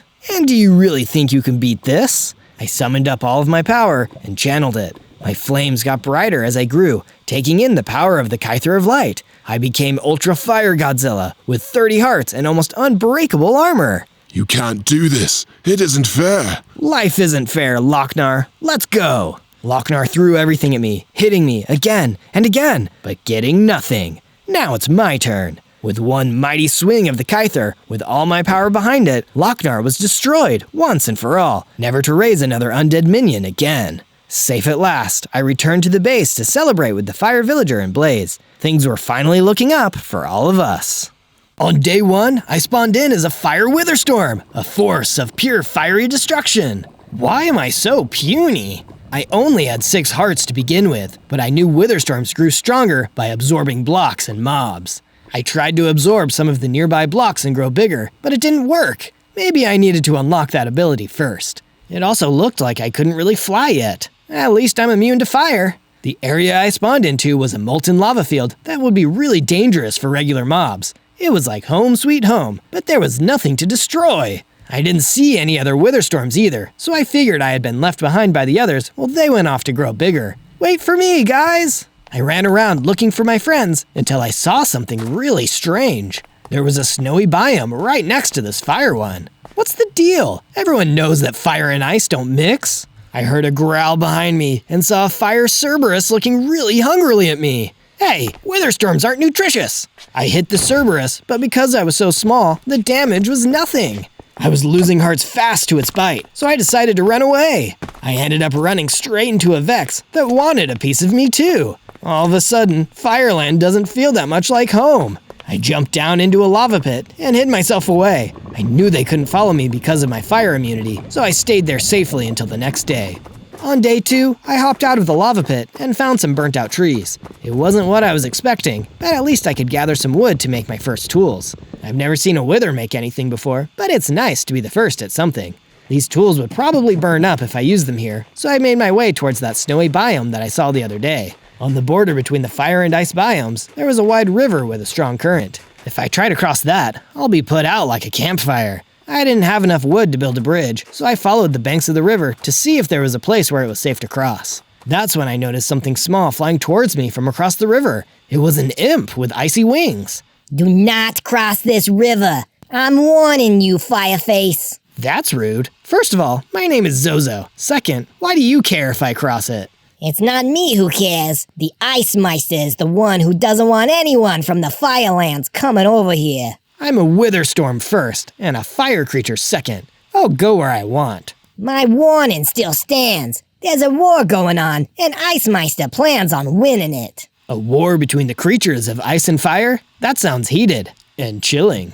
Steer clear of it, Fireface. Zozo. Thanks. I finished the day by mining some stone blocks from the side of the river with my new set of tools. On day 3, I started building a base on my side of the river with some stone blocks as the foundation. Whoever this Ice Meister guy is, he can't be mad at me if I don't leave the Firelands. I was still really weak for a fire WITHERSTORM and needed something to protect me from all the wandering mobs until I could unleash my full potential. I was betting that the mobs could sense my true potential, and that's why they were attacking me. Almost done putting up the walls, I'll be safe now. It turned out I spoke too soon, because a dread beast ran inside the base and started trying to infect me with its plagues. I pulled out my wooden sword and swung away at the mob. The wooden sword caught on fire as soon as I started using it. It felt good to be the one attacking for a change, probably because I hadn't gotten to do any actual destroying yet. With the final blow, the wooden sword got destroyed, but I downed the beast. Bye-bye, beastie. Hey, I wonder if I can use my absorb ability on it now. Come on, let's go! Absorb! The ability actually worked this time. The dread beast and a bunch of the surrounding blocks got added into my body. I had gotten way bigger, and my total number of hearts was 14 now. I had 3 tentacles now instead of none. I could make 3 times as many melee attacks now. The only downside was that absorbing more material into myself made part of my base disappear. I better be careful what I absorb in the future. I replaced the blocks that got absorbed and made sure to finish the foundation, and replaced my broken wooden sword with a new stone one. This one should last longer now. I plan to go and gather more stone tomorrow. On days 4 to 5, I went looking for more stone by the riverside. This time, I noticed that part of the river was frozen solid, like somebody had built a bridge of ice blocks over the running water. If I tried to walk on it, the ice would melt, but something told me the ice and snow mobs wouldn't have the same problem. I was right. There was already a taiga zombie on the fire side of the river. How many times does the Ice Meister need to teach a lesson? Hey, I've stayed on my side. Why can't Ice Master stay on his? It seems you don't remember what you used to be. What did I used to be? You were the Ice Meister's greatest rival, the leader of all the fire mobs in this world. You almost melted all of the snow zone before he defeated you. Whoa, I used to be the ruler of the fire side of the river? That's really cool. What happened that made me so small and weak? That's not your business anymore. I'll destroy you before you become that powerful ever again. The taiga zombie clearly wanted a fight, so I made sure to give it one. The zombie had only one weapon, and I had 3 tentacles and a stone sword, so he was quickly outmatched. I won! Now I'll absorb you too. The absorption didn't work this time, which probably meant that the ice mobs were totally immune. That was disappointing, but important to know. I finished off the zombie and gathered as much of the stone as I could before my wooden pickaxe broke. I went back to my base with the stone I gathered. If there really is a war, I need to get fortified. On days 6 to 8, I found some lost tentacles lying around in the Firelands. I wonder if these used to be mine when I was big and strong. The mysteries grow deeper. I couldn't attach them back onto myself, but I did know of another way to put them to good use. First, I had to gather sticks from around the burnt trees. Next, I upgraded my wooden tools to stone. This let me mine for a couple ingots of iron and gold beneath the Firelands. With access to both sticks, gold, and iron, I was able to craft a hook. Then, I combined the lost tentacles with my hook in order to make a tentacle grab. This special item would let me grapple enemies and keep them from getting away. It would be perfect for keeping mobs within melee range. Not long after I crafted the tentacle grab, I noticed a few ice mobs on this side of the river. They were ice piglins, and they were not happy to see me. Get out of here! Go tell Ice Meister that I survived, and I'm going to become big and strong again. They started moving towards me. Time to test out my new weapon. I quickly struck down the first mob, and then the second. I then snared the ice piglin with a tentacle grab and pulled him in for a tentacle beatdown. Bet you weren't expecting that. Those old lost tentacles were good for something after all. The piglin was defeated. Ice Meister would have to do better than that if he wanted to eliminate me for good. And next, I was going to strike back. It was time to see what this snowy biome was all about. On days 9 to 10, I gathered as much stone as I could find and built a sturdy bridge over the river. Now I can cross over to Ice Master's side of the river and see what I'm up against. The snowy biome had tons of materials that I had never seen on the fiery side of the river. There are blocks of lapis, and the polar bears dropped some pelts, which I used for decoration on my base. I continued through the tundra, seeing all sorts of wonderful things along the way. This was a nice area. It would be a shame if I had to burn it all down. That's when I saw him, Ice Meister. Memories of the last time we fought came flooding back to me. I was a lot bigger than I am right now when I lost to him, but it seemed like he used some kind of enchantment on me. I had to find out more. I approached Ice Meister confidently. Remember me? It can't be. You're the Fire WITHERSTORM from across the river. That's right. And you're going to stop sending ice mobs into the Firelands, or we're gonna have a problem.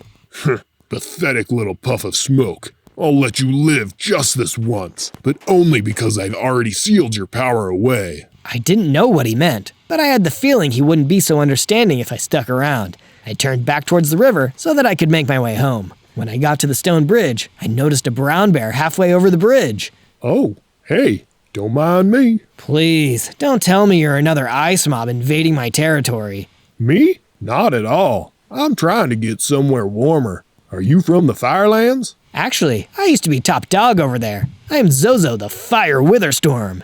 I'm Reginald. All the other bears like the cold, but I'd rather be in a nicer climate.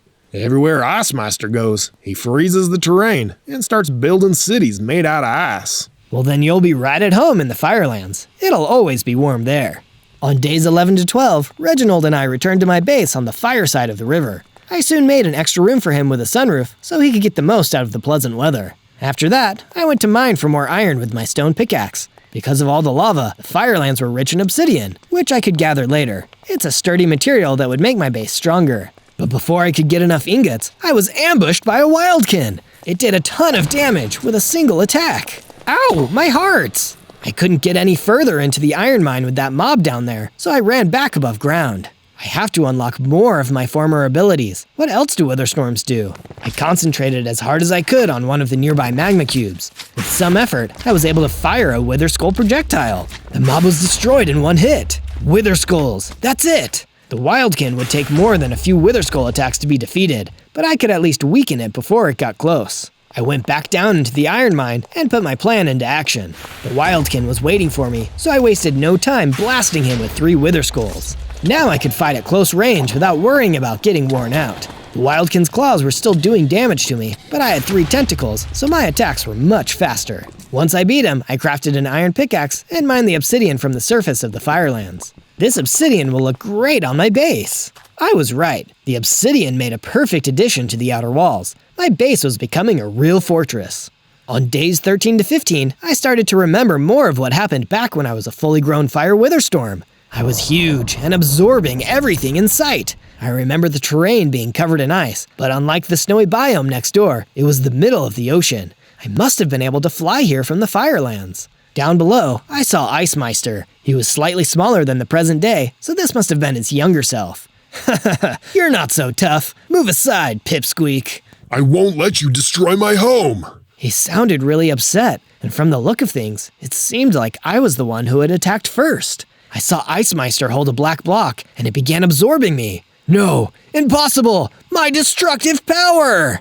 Your true form is sealed now. It will never escape this enchanted block. I fell down to the ground, a tiny and weak version of what I used to be. I'll be back one day. Ice Meister called some other snowmen to put me on a block of ice, which floated away from this land and down the river to the Firelands. Back then, the Firelands were on both sides of the river. The dream ended there. It seemed like Ice Meister just wanted revenge because of what I did, but he showed mercy to me the last time I was there in spite of that. I can't believe I used to be the bad guy. I should just leave the ice mobs alone from now on. That might be the only way to make up for all the destruction I caused when I was big.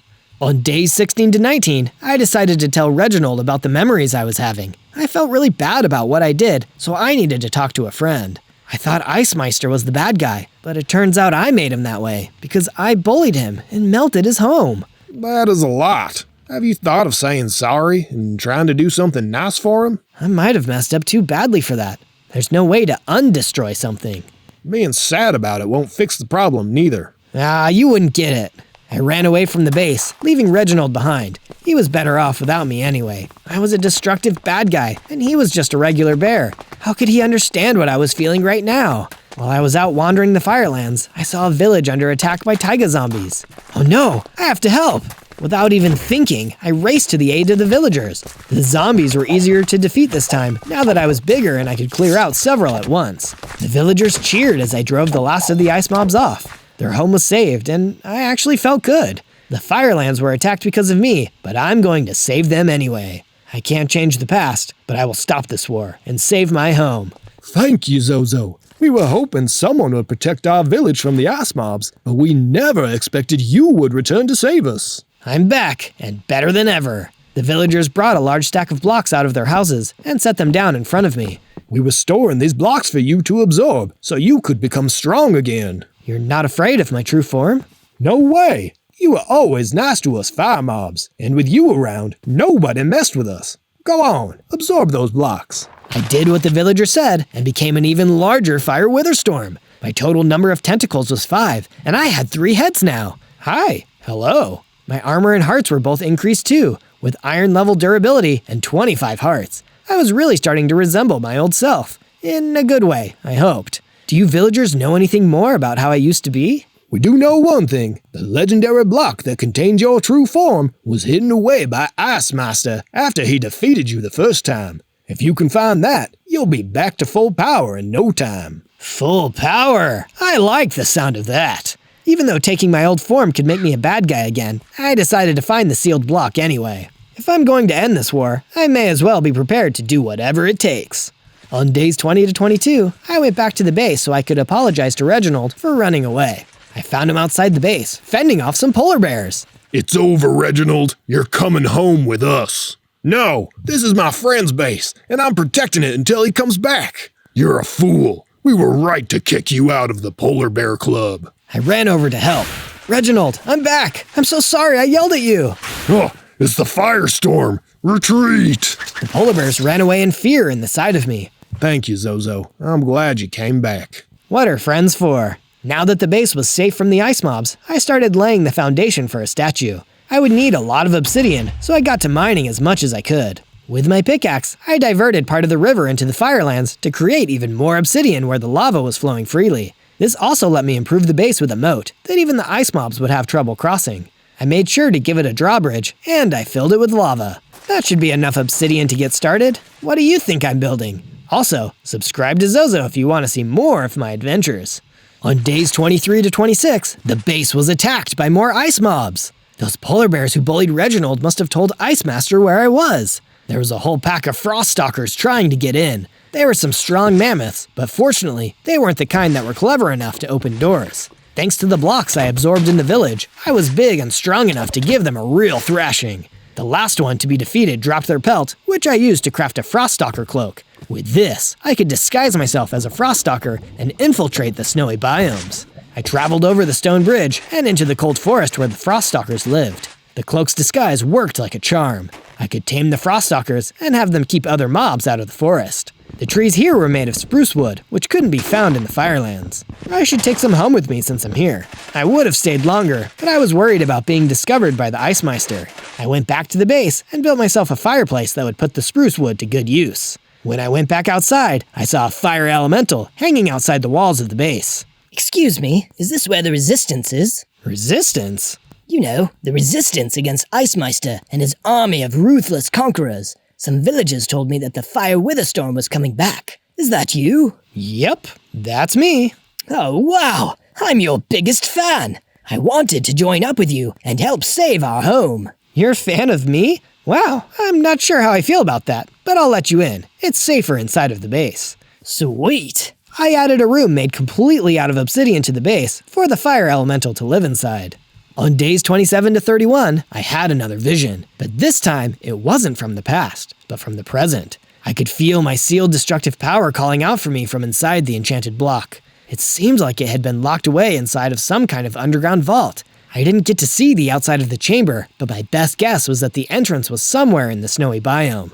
I went to the stone bridge in order to cross, but saw that it had been destroyed while I was away. That must have been the Ice Meister's doing. It looked like the mob who did it was still there. A ferocious yeti that was bigger and badder than any ice creature I had faced yet. It snarled and charged at me. You may have wrecked my bridge, but I'm a lot tougher. I launched a wither skull at him before hitting him with the tentacle grab. The yeti attacks were strong, but so were mine. After fighting the big lug for a bit, I let go of the grapple and pushed him into the river. The fast-moving current washed him far away. I jumped over the gaps of the bridge and made it to the other side.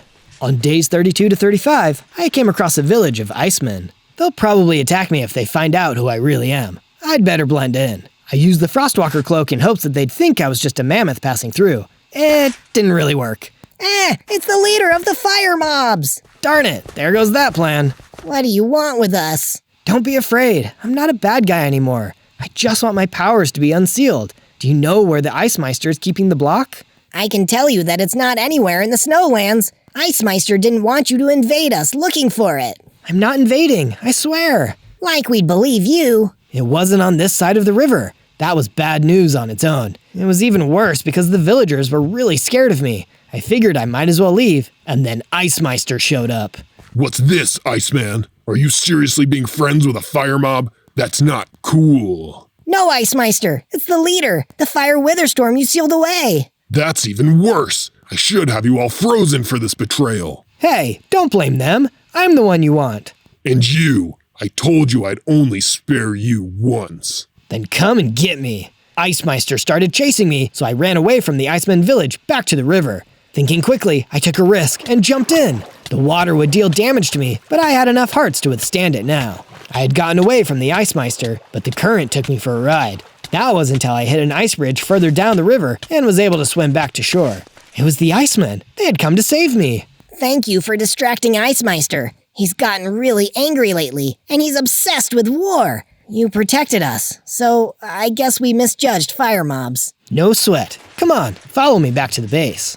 On days 36 to 39, I made some big changes to the base so the Icemen who were staying here wouldn't be too uncomfortable with the heat. I carefully made a big pool filled with water for them to cool off. You can never have enough water fun. Well, I can, but you guys have a good time. You got that right. Now that you're all here, why don't you tell me more about that block that contains my true form? Ice Meister said he hid it in a place that is neither fiery or icy. A pasture with a balanced climate and huge fields of crops. It sounds like there wouldn't be any war happening there. Yeah, wherever it is. After talking to the Iceman, I did some more work on my statue. I've moved past the foundation, and it's starting to take shape. Do you know what it could be? On days 40 to 43, the base was visited by a friendly dragonfly. Salutations! I've heard that you're trying to take the fight to the Ice Meister. You heard correctly. All right. It just so happens that I know about a way to upgrade your wither skulls. Oh, tell me! There's an ice mob outpost upriver from here where they are keeping the power-up, which will turn your wither skulls to blue wither skulls. It's guarded by a goat centaur archer, so be careful. I followed the dragonfly's advice and went to the outpost. As soon as I got there, the archer started opening fire. I avoided the arrows and struck back with my wither skulls. Kablam! I'm a pretty good shot. Inside the outpost was the blue wither skull power-up. I absorbed it, and my projectile attacks became twice as strong. These blue ones do serious damage. I felt the call of my sealed self further upriver, so I decided to trust that feeling and keep going. On days 44 to 49, I was astounded by how beautiful the biome around me was. There were crops growing everywhere, and the grass was lush and green. So this is what the world would look like if fire and ice weren't fighting? There were still dangers out here. A whole pack of coyotes tried to eat me, but I was too spicy. That's a fire joke. The coyotes turned away from me and ran back into the field of crops. I saw them a couple seconds later chasing a poor scarecrow. Help! Help! If only I had a way out of this mess! Hang on, I'm coming! I ran in and smacked the coyotes with my sword, scaring them off. Why were they chasing you? I thought coyotes ate meat. They're vegetarian coyotes, and most of my body is made out of vegetables. Oh, glad I could help. I'm Straw Bastion. Feel free to make yourself at home. There are plenty of crops here, all nourished by the magical power source we keep underground. This magical power source wouldn't happen to look like a black block, would it? Oh, I've never seen it personally. All I know is that it has a great fiery power, which can keep the ground nice for cultivating crops. That has to be my sealed form. On days 50 to 53, I followed Straw Bastion as he showed me around his peaceful land. I was keen to get my hands on my true form, but I didn't want to scare him since he seemed like a nice guy. Has this place always been so peaceful? There isn't any great war, if that's what you're asking. But we do have our own problems. Like what? Look around. All this delicious food and nobody to eat it. Every season, so much of it goes bad because the people in the surrounding lands don't come to visit. Well, I'll make sure that changes. That reminds me, there's another traveler here. Oh, how nice. Do I know them? Turns out I did. The Yeti who broke my bridge jumped out and attacked me. He must have swam all the way back up. Let's finish what we started. I grappled him and we began to fight. Straw Bastion got scared, so he ran away. I wanted to go check on him, but I had to teach this Yeti a lesson first. Don't break people's stuff! I hit him with my wither skull and the Yeti was no more. After the fight, I looked around for Straw Bastion but couldn't find him. I guess I'll come back later. I was walking home when I ran into another vegetable person. This one had a tomato for a head. Wait, are tomatoes fruits or vegetables? What's it to ya? Sorry, I'm just looking for the legendary enchanted block. How do you get to it? You gotta dig for it, but you'll need better tools than that. There's a garden shed nearby with a strong shovel you can use. I took the Tomato Man's advice and found a diamond shovel inside of a nearby abandoned shed. The shed was too small for me, so I used my tentacle to pull the shovel towards me without damaging the shack. On days 54 to 57, I told everyone at the base about the peaceful fields upstream. All the fire and ice villagers were excited about all the food there and wanted to visit. To make the journey easier, I made rowboats out of the spruce wood. While I was working, Reginald came outside to join me. He said he wanted to ask me something. What is it, buddy? I wanted to mention something about this place with all the vegetables. Doesn't it sound amazing? It does, for everybody else. But bears don't eat greens. We prefer fish, and lots of it. Oh, I get what you're saying. You want me to rustle up a source of fish so that you can have your favorite food too. Yeah, as long as it's not too much to ask. You've got nothing to worry about, my friend. I decided to go fishing, but not with nets or fishing poles. I dug a gigantic hole in the ground. It was big enough to be a pond. Just add water. Reginald would have all the fish he needed right here at the base. Thank you so much. Here's a weapon I think you could use. Like you, it's a destroyer. Reginald handed me a powerful breaking weapon. My excavations would be a lot easier with that bad boy in my arms. On days 58 to 62, the statue was really starting to come together. You could almost guess what it was going to be. A new wave of ice mobs suddenly broke through the base's defenses. There were ice piglins, froststalkers, and even new enemies I hadn't seen before. Who let them in? Zozo, help! I saw Reginald being attacked by those polar bears again. Thinking quickly, I put on my froststalker helmet and sent some of the froststalkers to deal with them. Reginald and I ran away to another part of the base together. When we were there, we saw that the fire villagers and icemen were fighting. Hey, break it up! What's going on here? I knew we couldn't trust the people of the Snowlands. You're the ones who couldn't accept us. Enough! I shouted loudly and got everyone's attention. I probably scared them, but at least they stopped fighting. Stay here and don't hurt each other. I'll go deal with the enemies outside. Reginald, you're in charge. Yes, sir. I left Reginald and the villagers in the safe place behind my house and fought back the ice mobs single-handedly. There was one friend I hadn't seen in there, and I was becoming worried. Come on, Fire Elemental, where are you? I discovered him at the drawbridge, surrounded by ice mobs. They had already depleted most of his health by the time I got there. I wanted to do something, but it was too late. Sorry, Zozo. I thought we could win, so I called for a battle. It's okay, I'm here now. We'll win. Oh, good. You can do it, Zozo. With that, the fire elemental faded away. He had been so brave, and unlike me, he wasn't coming back from this. This was Icemeister's fault, and he was going to pay. On days 63 to 66, I went to the Snowlands and tried to convince the local creatures to stop the war. This battle is between Icemeister and myself. None of you need to get involved. If you don't want to fight me, there is a place at the top of the river with plenty of food and no war. If you stay here, Icemeister will force you to invade the Firelands. A few of them seemed to listen and started heading upstream, but one ran out of the crowd of snow creatures and attacked me. For Icemeister, I will defeat you. You cannot be allowed to reclaim your true form. He was strong, so I had to fight back. At least I wasn't picking on the weaker ones. Stop it! More fighting is not the solution. It's too late. You already melted our home once, and most of the world too. How do you think the Firelands ended up burned and destroyed? I did that? Yes, you are the Fire WITHERSTORM. You are the true evil in this world. Please, I'm going to be nicer. You don't have to do this. He wouldn't listen. I had no other choice. I defeated him with a blue wither skull attack. The other ice creatures ran away. I'm sorry. On days 67 to 70, I caught up with some of the other ice mobs that had gone to the crop field. At least they are safe. I saw some ruins in the distance and went to check them out. With the destroyer, I started to dig into the earth until I came upon a vault made of bedrock. Even the destroyer couldn't get through this, probably because of enchantments. I dug around more and found an entrance, but it was guarded. Somehow, this guardian seemed familiar. I was wondering when you'd show up. Who are you? And why do I feel like I know you? That's when I received another memory of the past. I saw myself as a fire witherstorm raging across the land. I saw everything on both sides of the river get turned to ash and lava. By my side the whole time was my loyal pack of Cerberus mobs and their leader, Tartarus. The same Tartarus that was standing in front of me, guarding the entrance to the vault. Tartarus? You remember now? I don't understand. Why are you guarding the vault, buddy? My true form is inside of there, and I need it to defeat Icemeister. The only thing you need is to return home and give up on this quest for the legendary block. I can't do that. People have gotten hurt because of this war. People have gotten hurt because of you too. I'm here to stop you from becoming your worst self again. Even if that means Icemeister becomes my worst self instead? Yes, even if that happens. Then I'm sorry for what I have to do.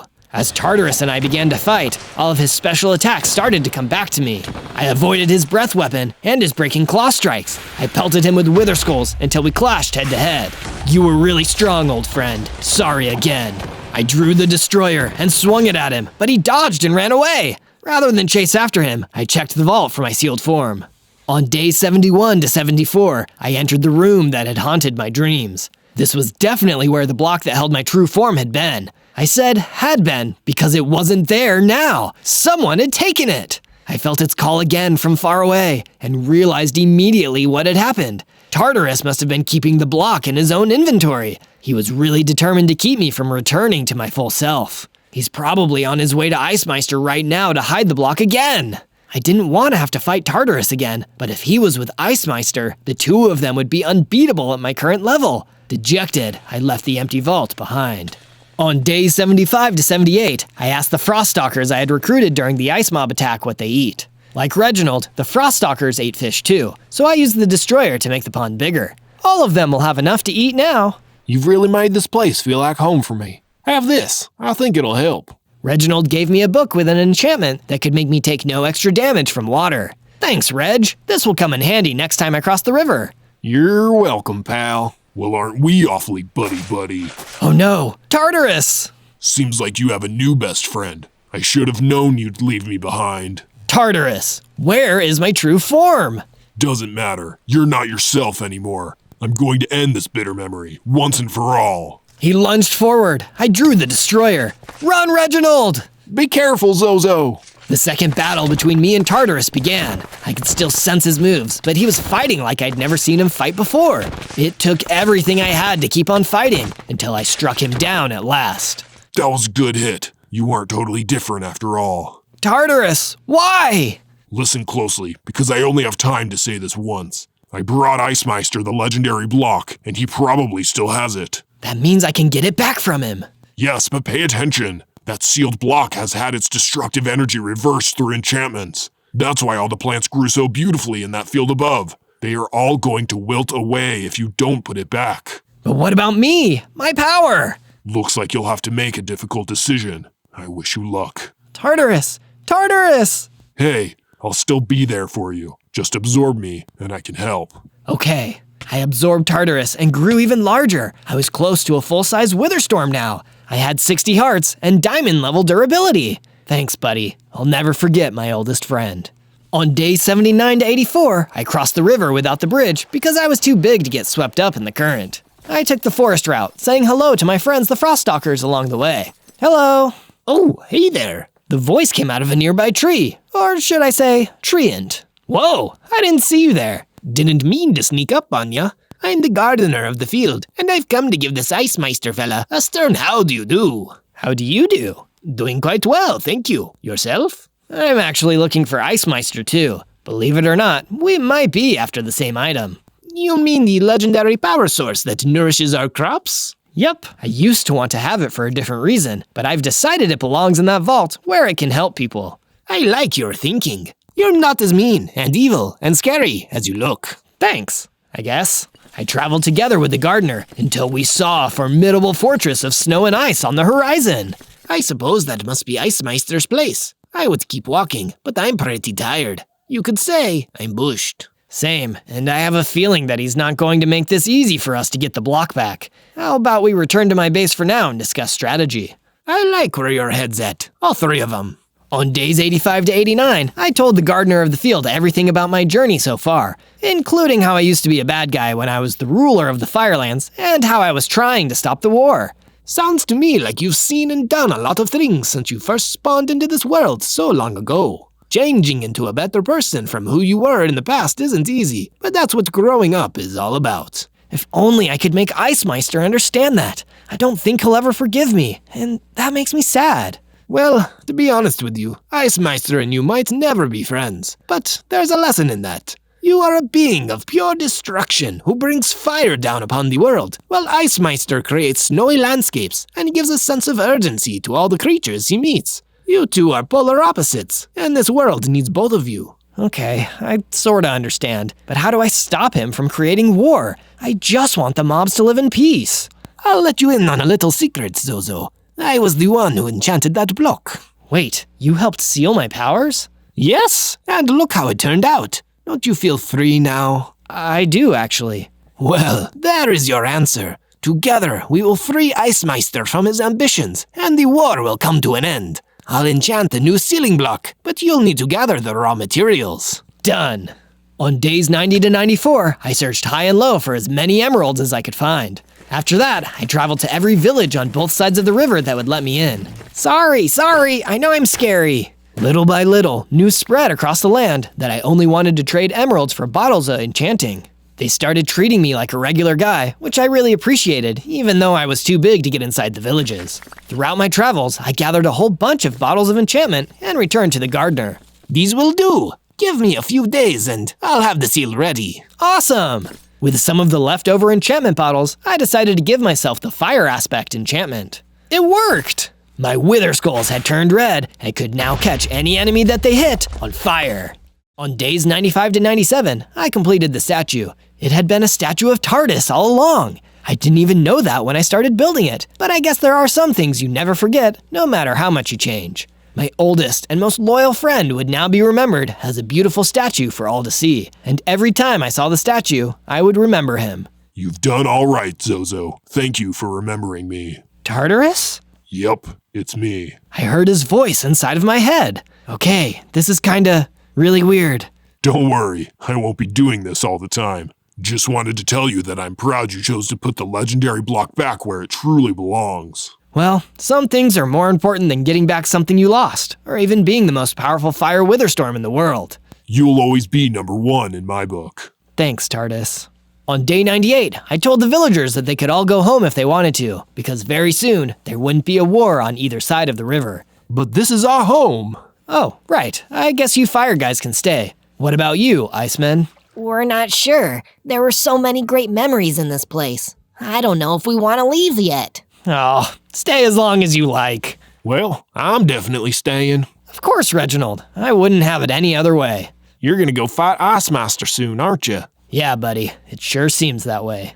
Do your best, okay? And come back safe. This base is not a home without you. Of course I'll be back. Shortly after that, the gardener walked in with the new enchanted block we'd be using to seal Icemeister's evil side.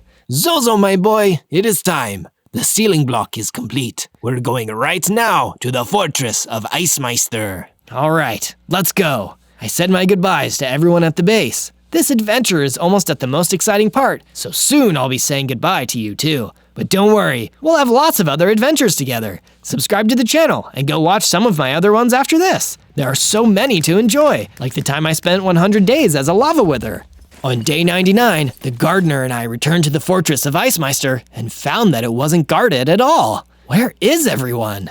It looks like you've brought peace to this land after all, Zozo. Must have been all that traveling and trying to do the right thing. Yeah, and most of all, he has no other mobs to fight for him. This is our chance! I blasted my way in and realized that I wasn't completely correct. There were traps everywhere that shot ice and snow at me and the gardener. Oh, help! I'm not an evergreen tree. These cold temperatures are going to make my leaves fall off. Just stay close to me. I'll keep you warm. A trapdoor opened up beneath us. No, this is it! No way! I jumped over the spikes and landed safely on the other side. Then I used my tractor beam to catch the gardener and grapple him to safety. Thanks. You're using your fire WITHERSTORM powers for good. Never thought I'd see the day. You're right. I don't have to be a bad guy, even though I'm fiery and scary. I can help people just the way I am. Now you know. Let's go get your true form back. You mean you're letting me have the other block? Sure. The field only needs one at a time, and you've had your turn. Now it's Icemeister's turn. I can't believe I'm going to be returning to my true form after all. This is so exciting. On day 100, the gardener and I came face to face with Icemeister. He was holding the block that contained my true form. It's over, Icemeister. Give back what you stole and we'll make this easy. Easy? You think there's an easy way out of this? I don't think so. You're a fire WITHERSTORM, and you're bad to the bone. Your path of destruction won't stop as long as you still exist. No, it stops now. I'm good, and I can prove it to you. Zozo is telling the truth, Icemeister. Why don't you call it quits? Our plants need that block. You mean this block? Icemeister held up the block with my true form inside and absorbed it, becoming a terrifying new version of himself. As if that weren't bad enough, Icemeister also spawned a bunch of other snowmen to attack us. Seize them, little ones! The gardener looked at me and held up the new enchanted block. I'll fire the sealing spell up. You keep him and his minions busy. You got it. I unleashed all my powers on the miniature snowmen. I made sure to clear all of them out first before facing off against Icemeister. You'll never defeat me, Zozo. I already have. You thought absorbing that power you took from me would help you win, but destructive power like that should only be used responsibly. And what would you know about that? More than you'd think. We all get to decide who we are, and I've decided that this is my true form. As soon as I said that, I instantly grew back to full size. I had 180 hearts. Now the playing field was even. While the Icemeister was distracted, the gardener finished charging his spell. Zozo, now, move! I dodged out of the way as a beam shot forth from the block. In an instant, it absorbed Icemeister's evil form and left behind only a tiny snowball. I'll get you for this! Okay, but take your time. Maybe you could be the good guy this time. With the seal set in place, the gardener was able to save the crops at his field. Meanwhile, I went back to my base in the Firelands. It was peaceful for now, and I hoped that would last. Either way, it was a good day to be myself. On day 1, I spawned in as Spidey, from Spidey and his amazing friends. I was surrounded by friendly spiders, who were bigger than me. Wow, I'm really small. I must be a baby version of Spidey. But where are my friends? None of the spiders got a chance to tell me, because the Green Goblin jumped out from behind a bush. There you are! Thought you could hide from me with all these spiders? Well, you were wrong, Spidey. Tag, you're it. Ha ha ha! He threw a pumpkin bomb, and I jumped out of the way just in time. But the other spiders were caught in the explosion. I was the only one who made it out okay. You're rotten, Green Goblin, rotten to the core. What are you doing here? You're asking the wrong questions, Spidey. You're asking why I'm here, but you should be asking, why isn't Spin here? Right, Spin, Miles Morales, my friend. Why isn't he here? What did you do with him? That's for me to know, and you to find out. If you want to get him back, you'll need to come and find me and beat me in a fight. If you can't find my hideout in 100 days, I'll make sure you never see your little buddy again. He threw another pumpkin bomb and disappeared, leaving me alone with my thoughts. Oh no, that evil villain kidnapped Spin, and I only have 100 days to get him back. If I'm going to fight the Green Goblin and win, I need to get a whole lot stronger first. On day 2, I decided to get out of the plains and into a new location. With all of the spiders gone, I was completely on my own. And there's nothing for me to climb or swing from out here. I need some tall buildings or some trees. So I headed into the forest. I already had 10 hearts. I sure hope I don't run into any trouble out here. I must have jinxed myself because a group of gremlins came out from behind a bunch of trees and started closing in around me. Hey, why are you bothering me? I didn't do anything to you. You didn't have to. We're here on orders from the Green Goblin. He wanted us to deliver something to you in person. A beatdown. Uh-oh, I'm not strong enough to take on all of these enemies at once. Let's get 'em, boys. The gremlins were getting closer, and I couldn't see anywhere to run. Was this it? Was I already going to lose on my second day?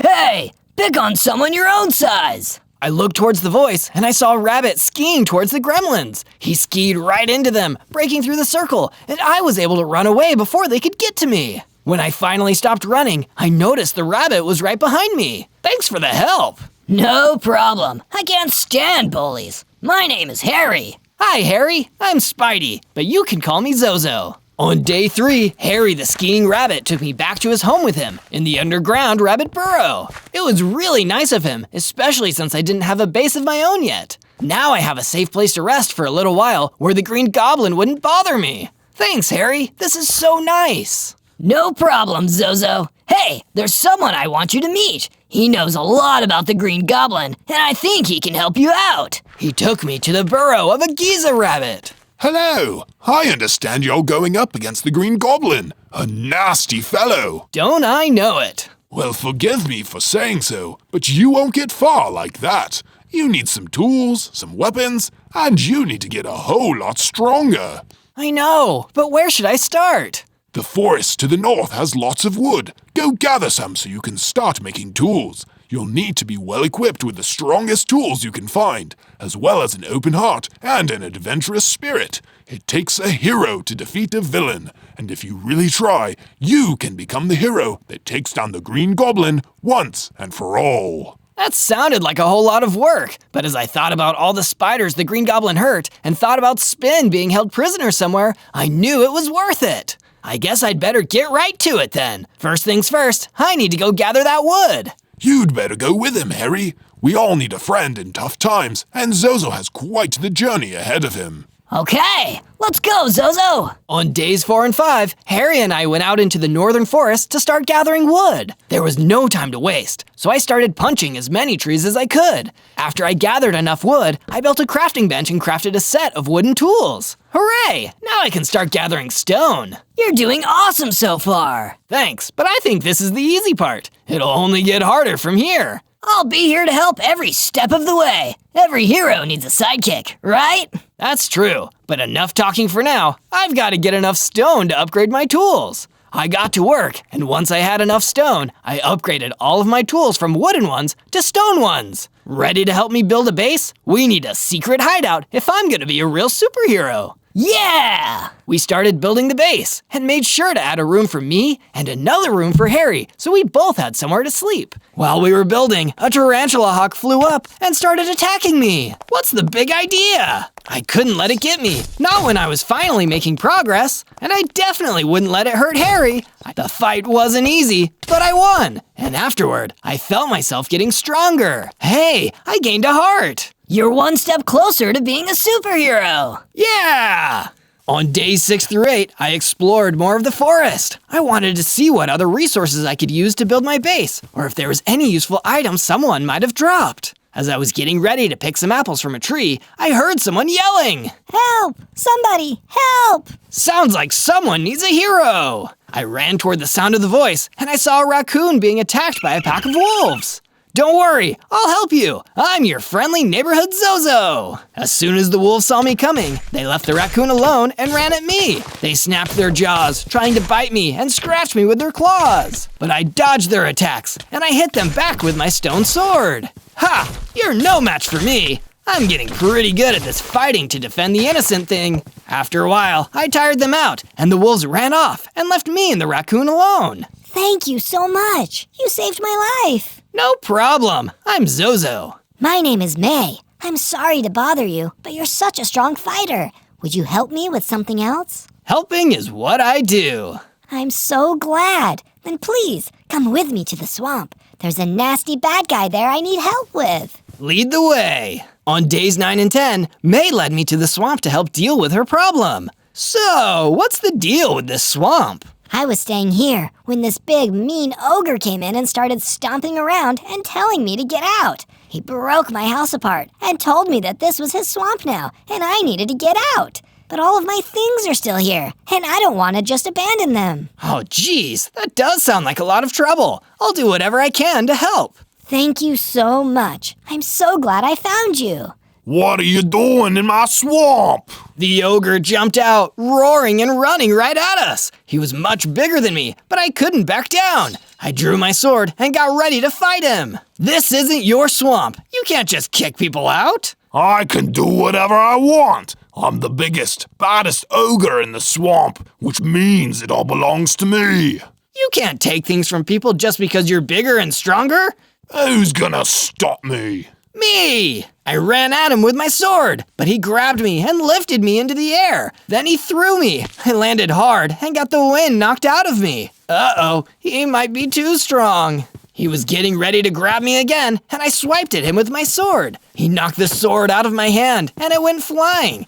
I had to run and grab it, and I knew if I tried to fight this ogre right now, I would lose. Let's get out of here, May. We'll go back to my base, and when I'm strong enough, I'll come back. I promise. Okay, thank you for trying. I didn't want to run away, but I can't save the day if I let myself get beaten by an ogre. So even though it wasn't fun to leave the fight, it was better that May and I were safe. On days 11 and 12, I brought May back to my base. I built her a room of her own with a chest and a crafting bench. Thank you so much, both of you. Of course, stay as long as you like. We're happy to have you. I was meaning to ask, do you know anything about the Green Goblin? That monster? I sure do. He kidnapped a friend of mine, and I'm trying to learn more about him. I'm pretty sure he lives underground somewhere. I don't know exactly where, but I've heard a lot of rumors about his underground cave hideout. If you can find out where he is, and you're strong enough to fight him, you might be able to use the element of surprise to help you defeat him. Underground, huh? That's really helpful. Thank you, May. Of course. The Green Goblin is terrible, and I'd be happy to see someone finally take him down. After I talked with May, I decided to add some food sources to my base. I know, I think I saw some chickens in the woods. So I built a fence to contain the chickens, then I went out looking for them. There you are. Come with me, chickens. I'll show you your new home. I herded the chickens back to the base and got them all set up in the fenced area. Then I cut down some grass and planted some wheat at the base. Now we'll have plenty of food, and I learned more about the Green Goblin. What a successful day! On days 13 to 15, I decided to find some ways to get stronger, so I turned to Harry for advice. I think the best way to get stronger is to get some more experience. Explore new areas, go on some quests, fight more enemies. You can't learn if you don't put yourself out there. And upgrading your tools probably won't hurt either. That's a great idea, thank you! If I was going to upgrade my tools, I needed to get mining. I mined some coal and some iron too. I raced back to my base to make a furnace. Then I smelted the iron and used it to craft all iron tools. Great! Now time to explore. Where can I go? I should go somewhere really different from anywhere I've been so far. I know, I'll go to the ice spikes. So I gathered all of my new tools and headed off to the ice spikes. Brr, it's getting cold. I'm not used to this weather. Maybe I should have brought some more supplies with me. Maybe you should have, but you didn't, because you're weak, and you'll never beat the Green Goblin. Who said that? I looked up and saw a green golem standing on top of a tall ice spike. I did. The boss sent me to check on your progress, and he's gonna laugh so hard when he hears about all this. But first, I think I'll teach you a lesson about trying to be a hero when you're really just a zero. Then he jumped down from the ice spike and landed right in front of me. But I was ready for him, and I had my brand new iron sword ready to go. Not so fast. He ran at me, and I swung my sword. He tried to hit me, but I dodged and attacked again. It was a pretty tough fight, but I managed to win in the end. After I defeated him, I noticed he dropped something. Cool, an explosive bottle. I can use this to fight the Green Goblin. I was so excited to show my friends what I found that I ran all the way back to my base. Harry was waiting for me. You should build an armory to keep your weapons. Great idea! So I built an armory, and after I did, I felt myself getting stronger. Whoa, I gained 2 hearts. On days 16 to 19, I decided to follow Harry's advice and keep exploring to get more experience. Maybe I'll find something else that will help me beat the Green Goblin, or make a new friend. As I was looking around, I found an abandoned house. Anyone here? No one answered, so I let myself inside to have a look around. It was totally empty, except for a chest. I opened the chest and found an old book. I guess I'll read it. Superheroes should always take the time to read every now and again. As I read the book, I couldn't believe what I was seeing. Whoa, so the Green Goblin is really Norman Osborn, the scientist. That's why he's so good at making those pumpkin bombs. I can't believe it. But it's in a book, so it must be true. Maybe this information will help me later. I grabbed the book to take with me and left the house to head back to my base. As I did, I saw the gremlins from before. Not you guys again. You better believe it, Spidey. The gremlins rushed at me, and I fought them off with my sword. When they realized they were outmatched, they started to run away. This ain't the last you'll see of us, or the Green Goblin. Tell your boss I'm getting stronger every day, and I'm coming to get my friend. I couldn't believe it. I beat the gremlins on my own this time. I was really starting to feel like a superhero who could defeat the villain and save the day. I wasn't quite ready yet, but I had already come so far. On days 20 to 22, I looked for some more bad guys to fight in the forest around my base. I wanted to get stronger and keep my friends safe at the same time. A mutant spider pig attacked May while she was looking for food, and I rushed in to save the day. Get away from her! I swung my sword and defeated the mutant spider pig easily. I was so much stronger than I was on my first day. I think I'm finally ready to take on the ogre and get your stuff back. Are you sure? He's so scary. I am. I just need to make some armor first. I gathered some more iron and crafted myself some shiny new iron armor. With this on, he won't be able to hurt me. I made my journey back to the swamp where the mean old ogre was waiting for me. Back for more, are ya? I'll be happy to beat you again if you didn't learn your lesson the first time. He grabbed me just like he did before, but when he threw me, my armor protected me from getting hurt. Nice try, but I'm ready for you this time. He was so surprised that he didn't have time to dodge my attack. I got him with my sword, then I hit him again. This time, he was the one who got knocked over. Oh, fine, take what you came for. Just leave before the Green Goblin finds out you're here. He's scared of how strong you're getting, and he's not afraid to cheat and have someone else take you out before you find his hideout. Whoa, so he's actually getting nervous. Don't get too confident. You're still nowhere near tough enough to beat him. Just go. So I grabbed a chest full of May's things, and I headed back to my base. On days 23 to 26, I returned to my base and went to find May. Here you go. I got this back for you. Oh, thank you so much. It has everything I own inside. I was so scared that I lost it all after that ogre destroyed my house. Can I stay here for a little while, though, before I find a new place to live? Stay as long as you like. Have you ever thought about building a guard tower to keep the base safe in case the Green Goblin sends any goons this way? That's a great idea. I got to work building a guard tower, and when I was finished, I felt much safer. But I needed some ranged weapons to go with the guard tower, so I gathered flint, feathers, and string, and crafted a bow and arrows. Then May came over to talk to me, and she was holding something.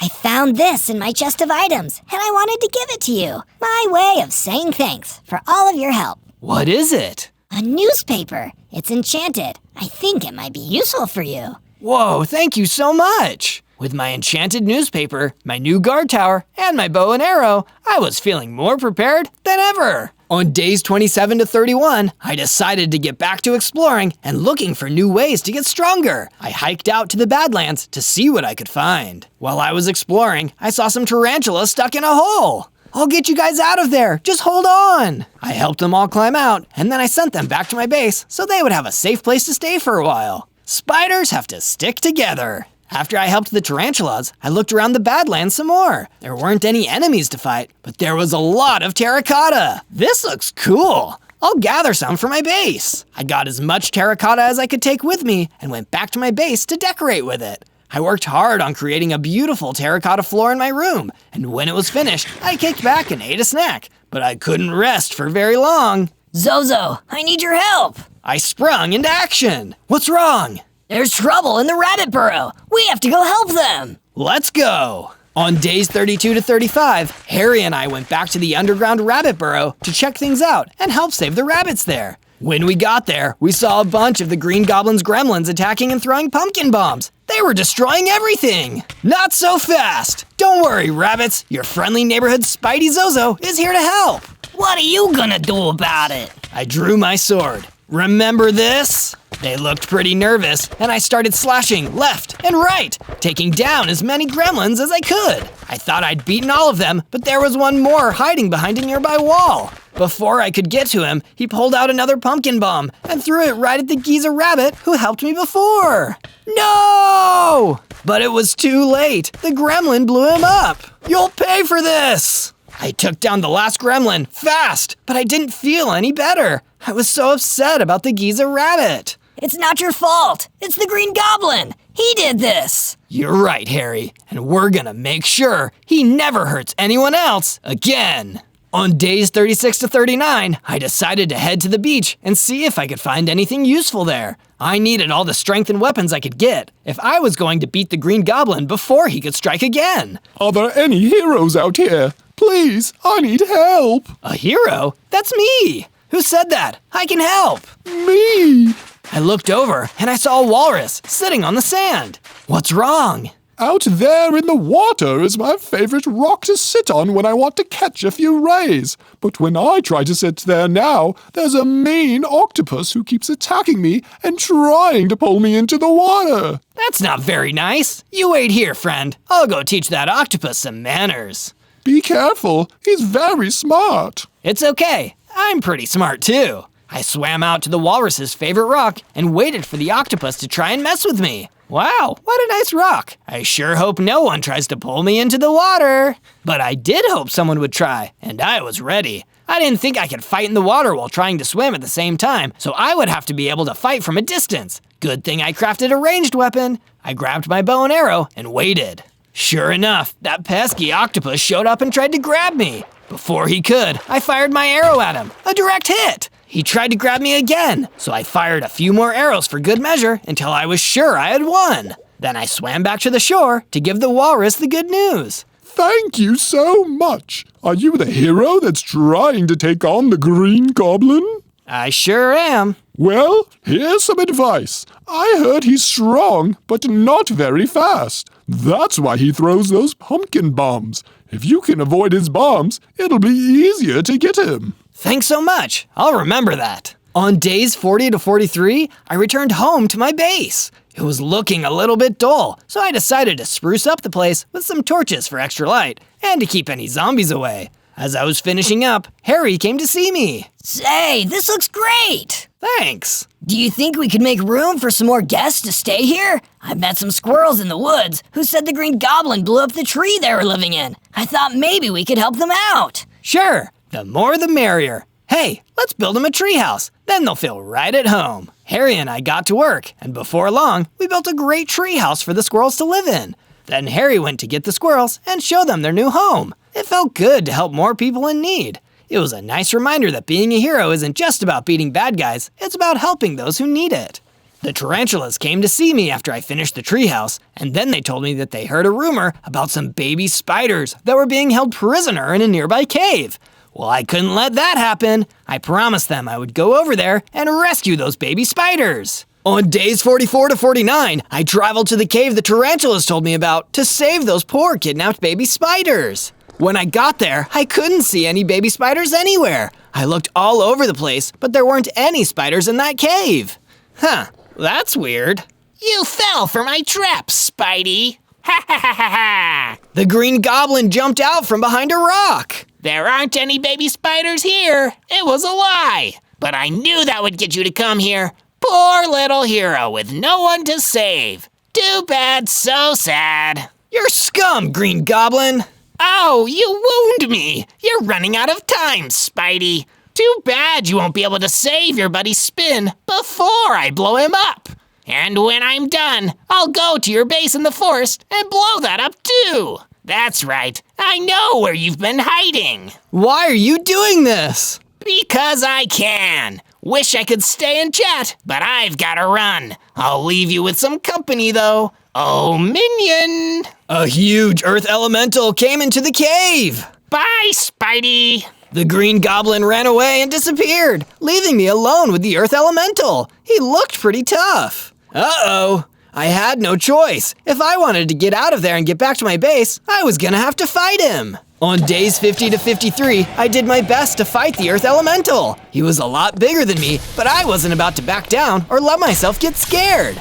I stared him down and got ready. The earth elemental ran at me and knocked me back into the cave wall. But luckily, I had my armor on and it didn't take too much damage. I jumped back onto my feet and ran at the earth elemental with my sword. I got a few good hits in before he knocked me back again. Next, I climbed up onto a rock and shot an arrow at him. It hit, and while he was recovering, I jumped back down and rushed up to deliver a finishing blow. He went down, and I was the winner! Woohoo! I did it! I really am turning into a superhero. Wait, what's this? There was a book on the ground. I picked it up and started to read. The Notes of Norman Osborn. I hate spiders so much. One day I'll find a way to get rid of every spider in the world, and then I can finally be happy once they're gone. I'm so glad I found this underground cavern to build my laboratory and base in. It's the perfect place to do my work. So the Green Goblin hates spiders. That's why he's after me and why he took Spin. That's despicable. So his lair is in an underground cavern. There's a drawing of a map here showing where it is. I'm one step closer to defeating him once and for all. On days 54 to 57, I returned to the forest and started making my way back to the base. I've got to tell my friends what I've learned. But as I was walking, I heard someone crying for help. I followed the sound, and there was some baby spiders in a cage. Oh no, there really are some baby spiders in trouble. Hold on, little guys, I'll save you. I ran to let them out of the cage, but I couldn't find a key. Then a phantom swooped down on me. I was ready though, and I slashed at it with my sword until it went down. I saw that the phantom dropped the key, and also a blast protection enchantment. Awesome! This'll help keep me safe from the pumpkin bombs. I took the key and let the baby spiders out of the cage. Be free! Then I went back to my base to let the tarantulas know that I managed to help out the baby spiders. Then I told them all about what I found out about the Green Goblin and his lair. I showed them the map, and they recognized where the caverns were. They promised to help me find the caverns when I was ready to finally have my showdown against the villain.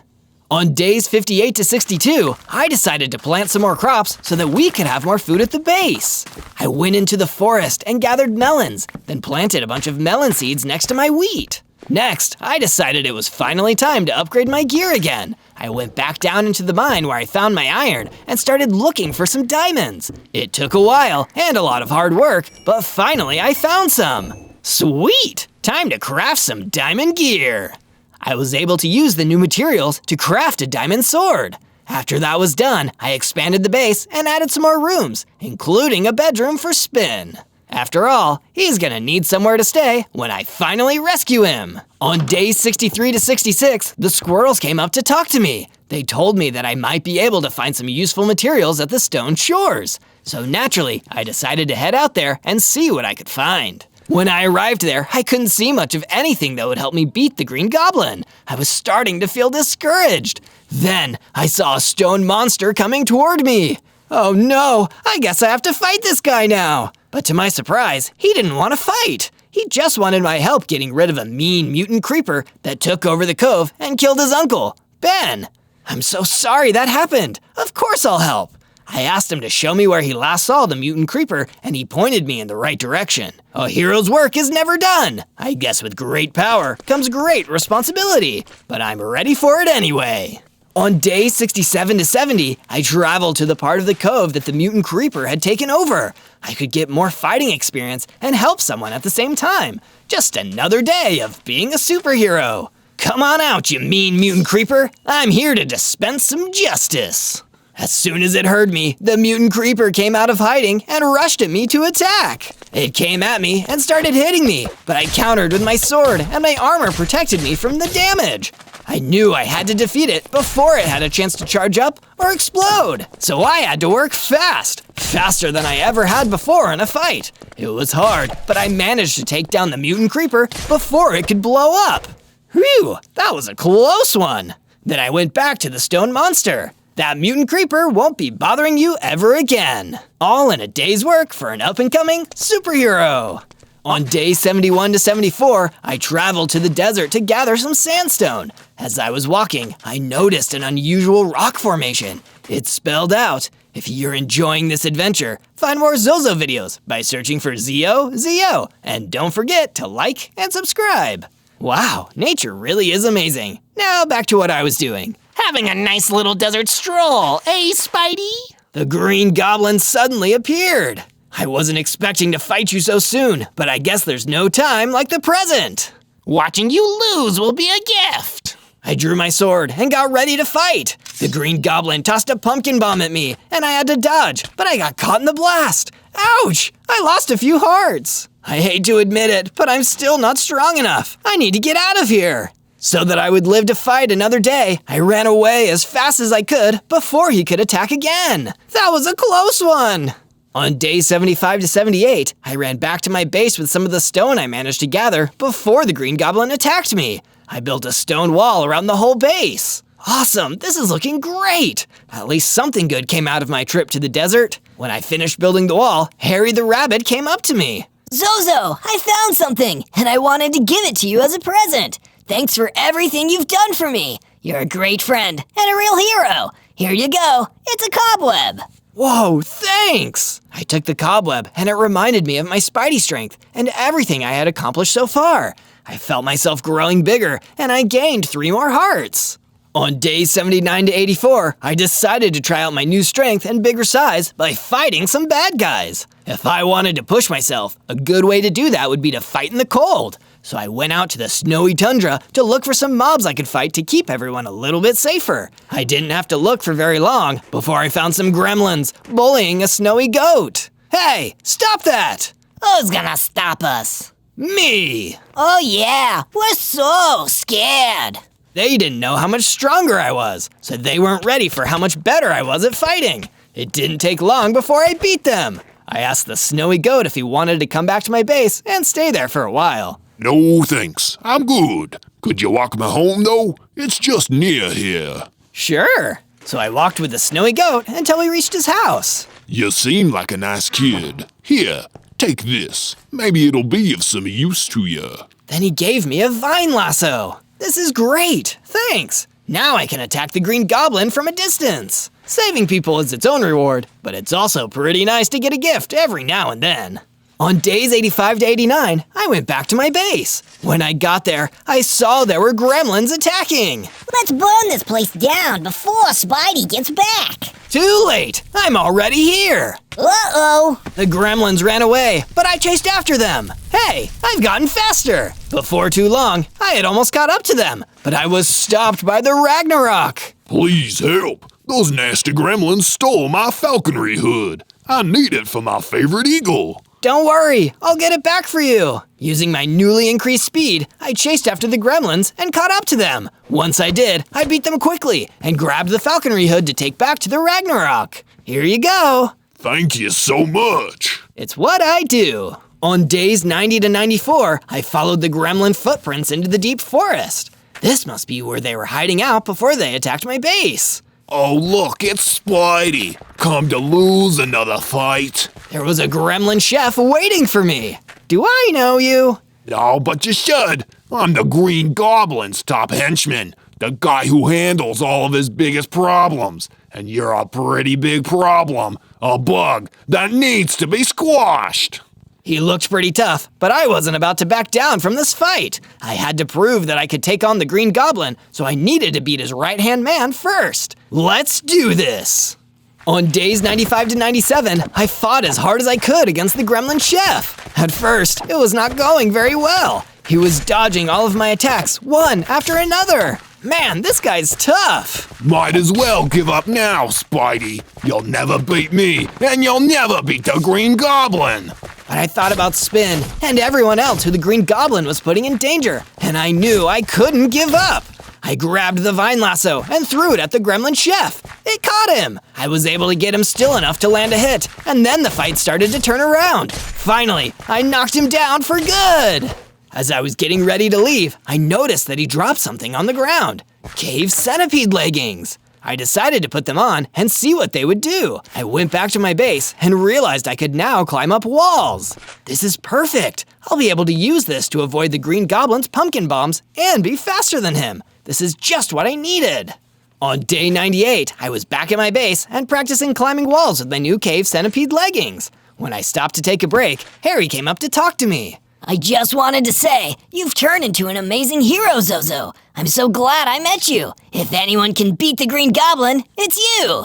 Thank you. Next, May came up to see me. She brought me some diamond armor. I spent the last few days making this for you. I hope you can use it when you take on the Green Goblin. This is amazing. Thank you so much. Then the squirrels and the tarantulas thanked me for everything I had done for them. The tarantulas said that even though I wasn't a real spider, they considered me one of their own anyway. It really meant a lot to me. I was feeling braver and stronger than ever, with all of my friends by my side. On day 99, I asked the tarantulas to give me directions to the Green Goblin's underground lair. They told me where to go, and I headed out. It was now or never. As I was making my way toward the caverns, a cockroach scuttled past me. You can do it! Thanks, cockroach. I wasn't sure how she knew what I was doing, but I appreciated the encouragement anyway. Finally, I reached the Green Goblin's cavern lair, but the outside was crawling with green golems standing guard. Oh no, how am I gonna get inside? I'll help you. It was the walrus I saved from the octopus. I'll take care of these guys. You get inside and get to the Green Goblin. On day 100, it was finally time for me to face off against the biggest, baddest villain around, the Green Goblin. I was pretty scared, but I also knew how far I'd come and how many people believed in me. So, you made it. Such a shame you came all this way just to die. He threw a pumpkin bomb at me, but I dodged it and climbed up a nearby wall. I learned some new tricks, Goblin. They won't be enough to beat me. We'll see about that. From my place on the wall, I shot an arrow at him. He dodged it, but I jumped down and swung at him with my sword, and it hit him. Then I ran back up the wall and got ready to attack from a distance again. I wouldn't shoot any more arrows at me if I were you. Look what I have. And he had Spin there with him, tied up. I had to get Spin out of the way so he wouldn't get hurt when I attacked the Green Goblin. I thought quickly and used my vine lasso to pull Spin toward me and out of the way, just as the Green Goblin threw another pumpkin bomb. Then I remembered, I had the explosive bottle. I could beat the Green Goblin at his own game. Let's get out of here, Spin. Running away, are you? Nope, just getting far enough to do this. I threw the explosive bottle at the Green Goblin. Then I got out of there as fast as I could. Boom! The cavern exploded, and I knew the Green Goblin was gone once and for all. I finally had my friend back, and the land was saved. All thanks to your friendly neighborhood Zozo.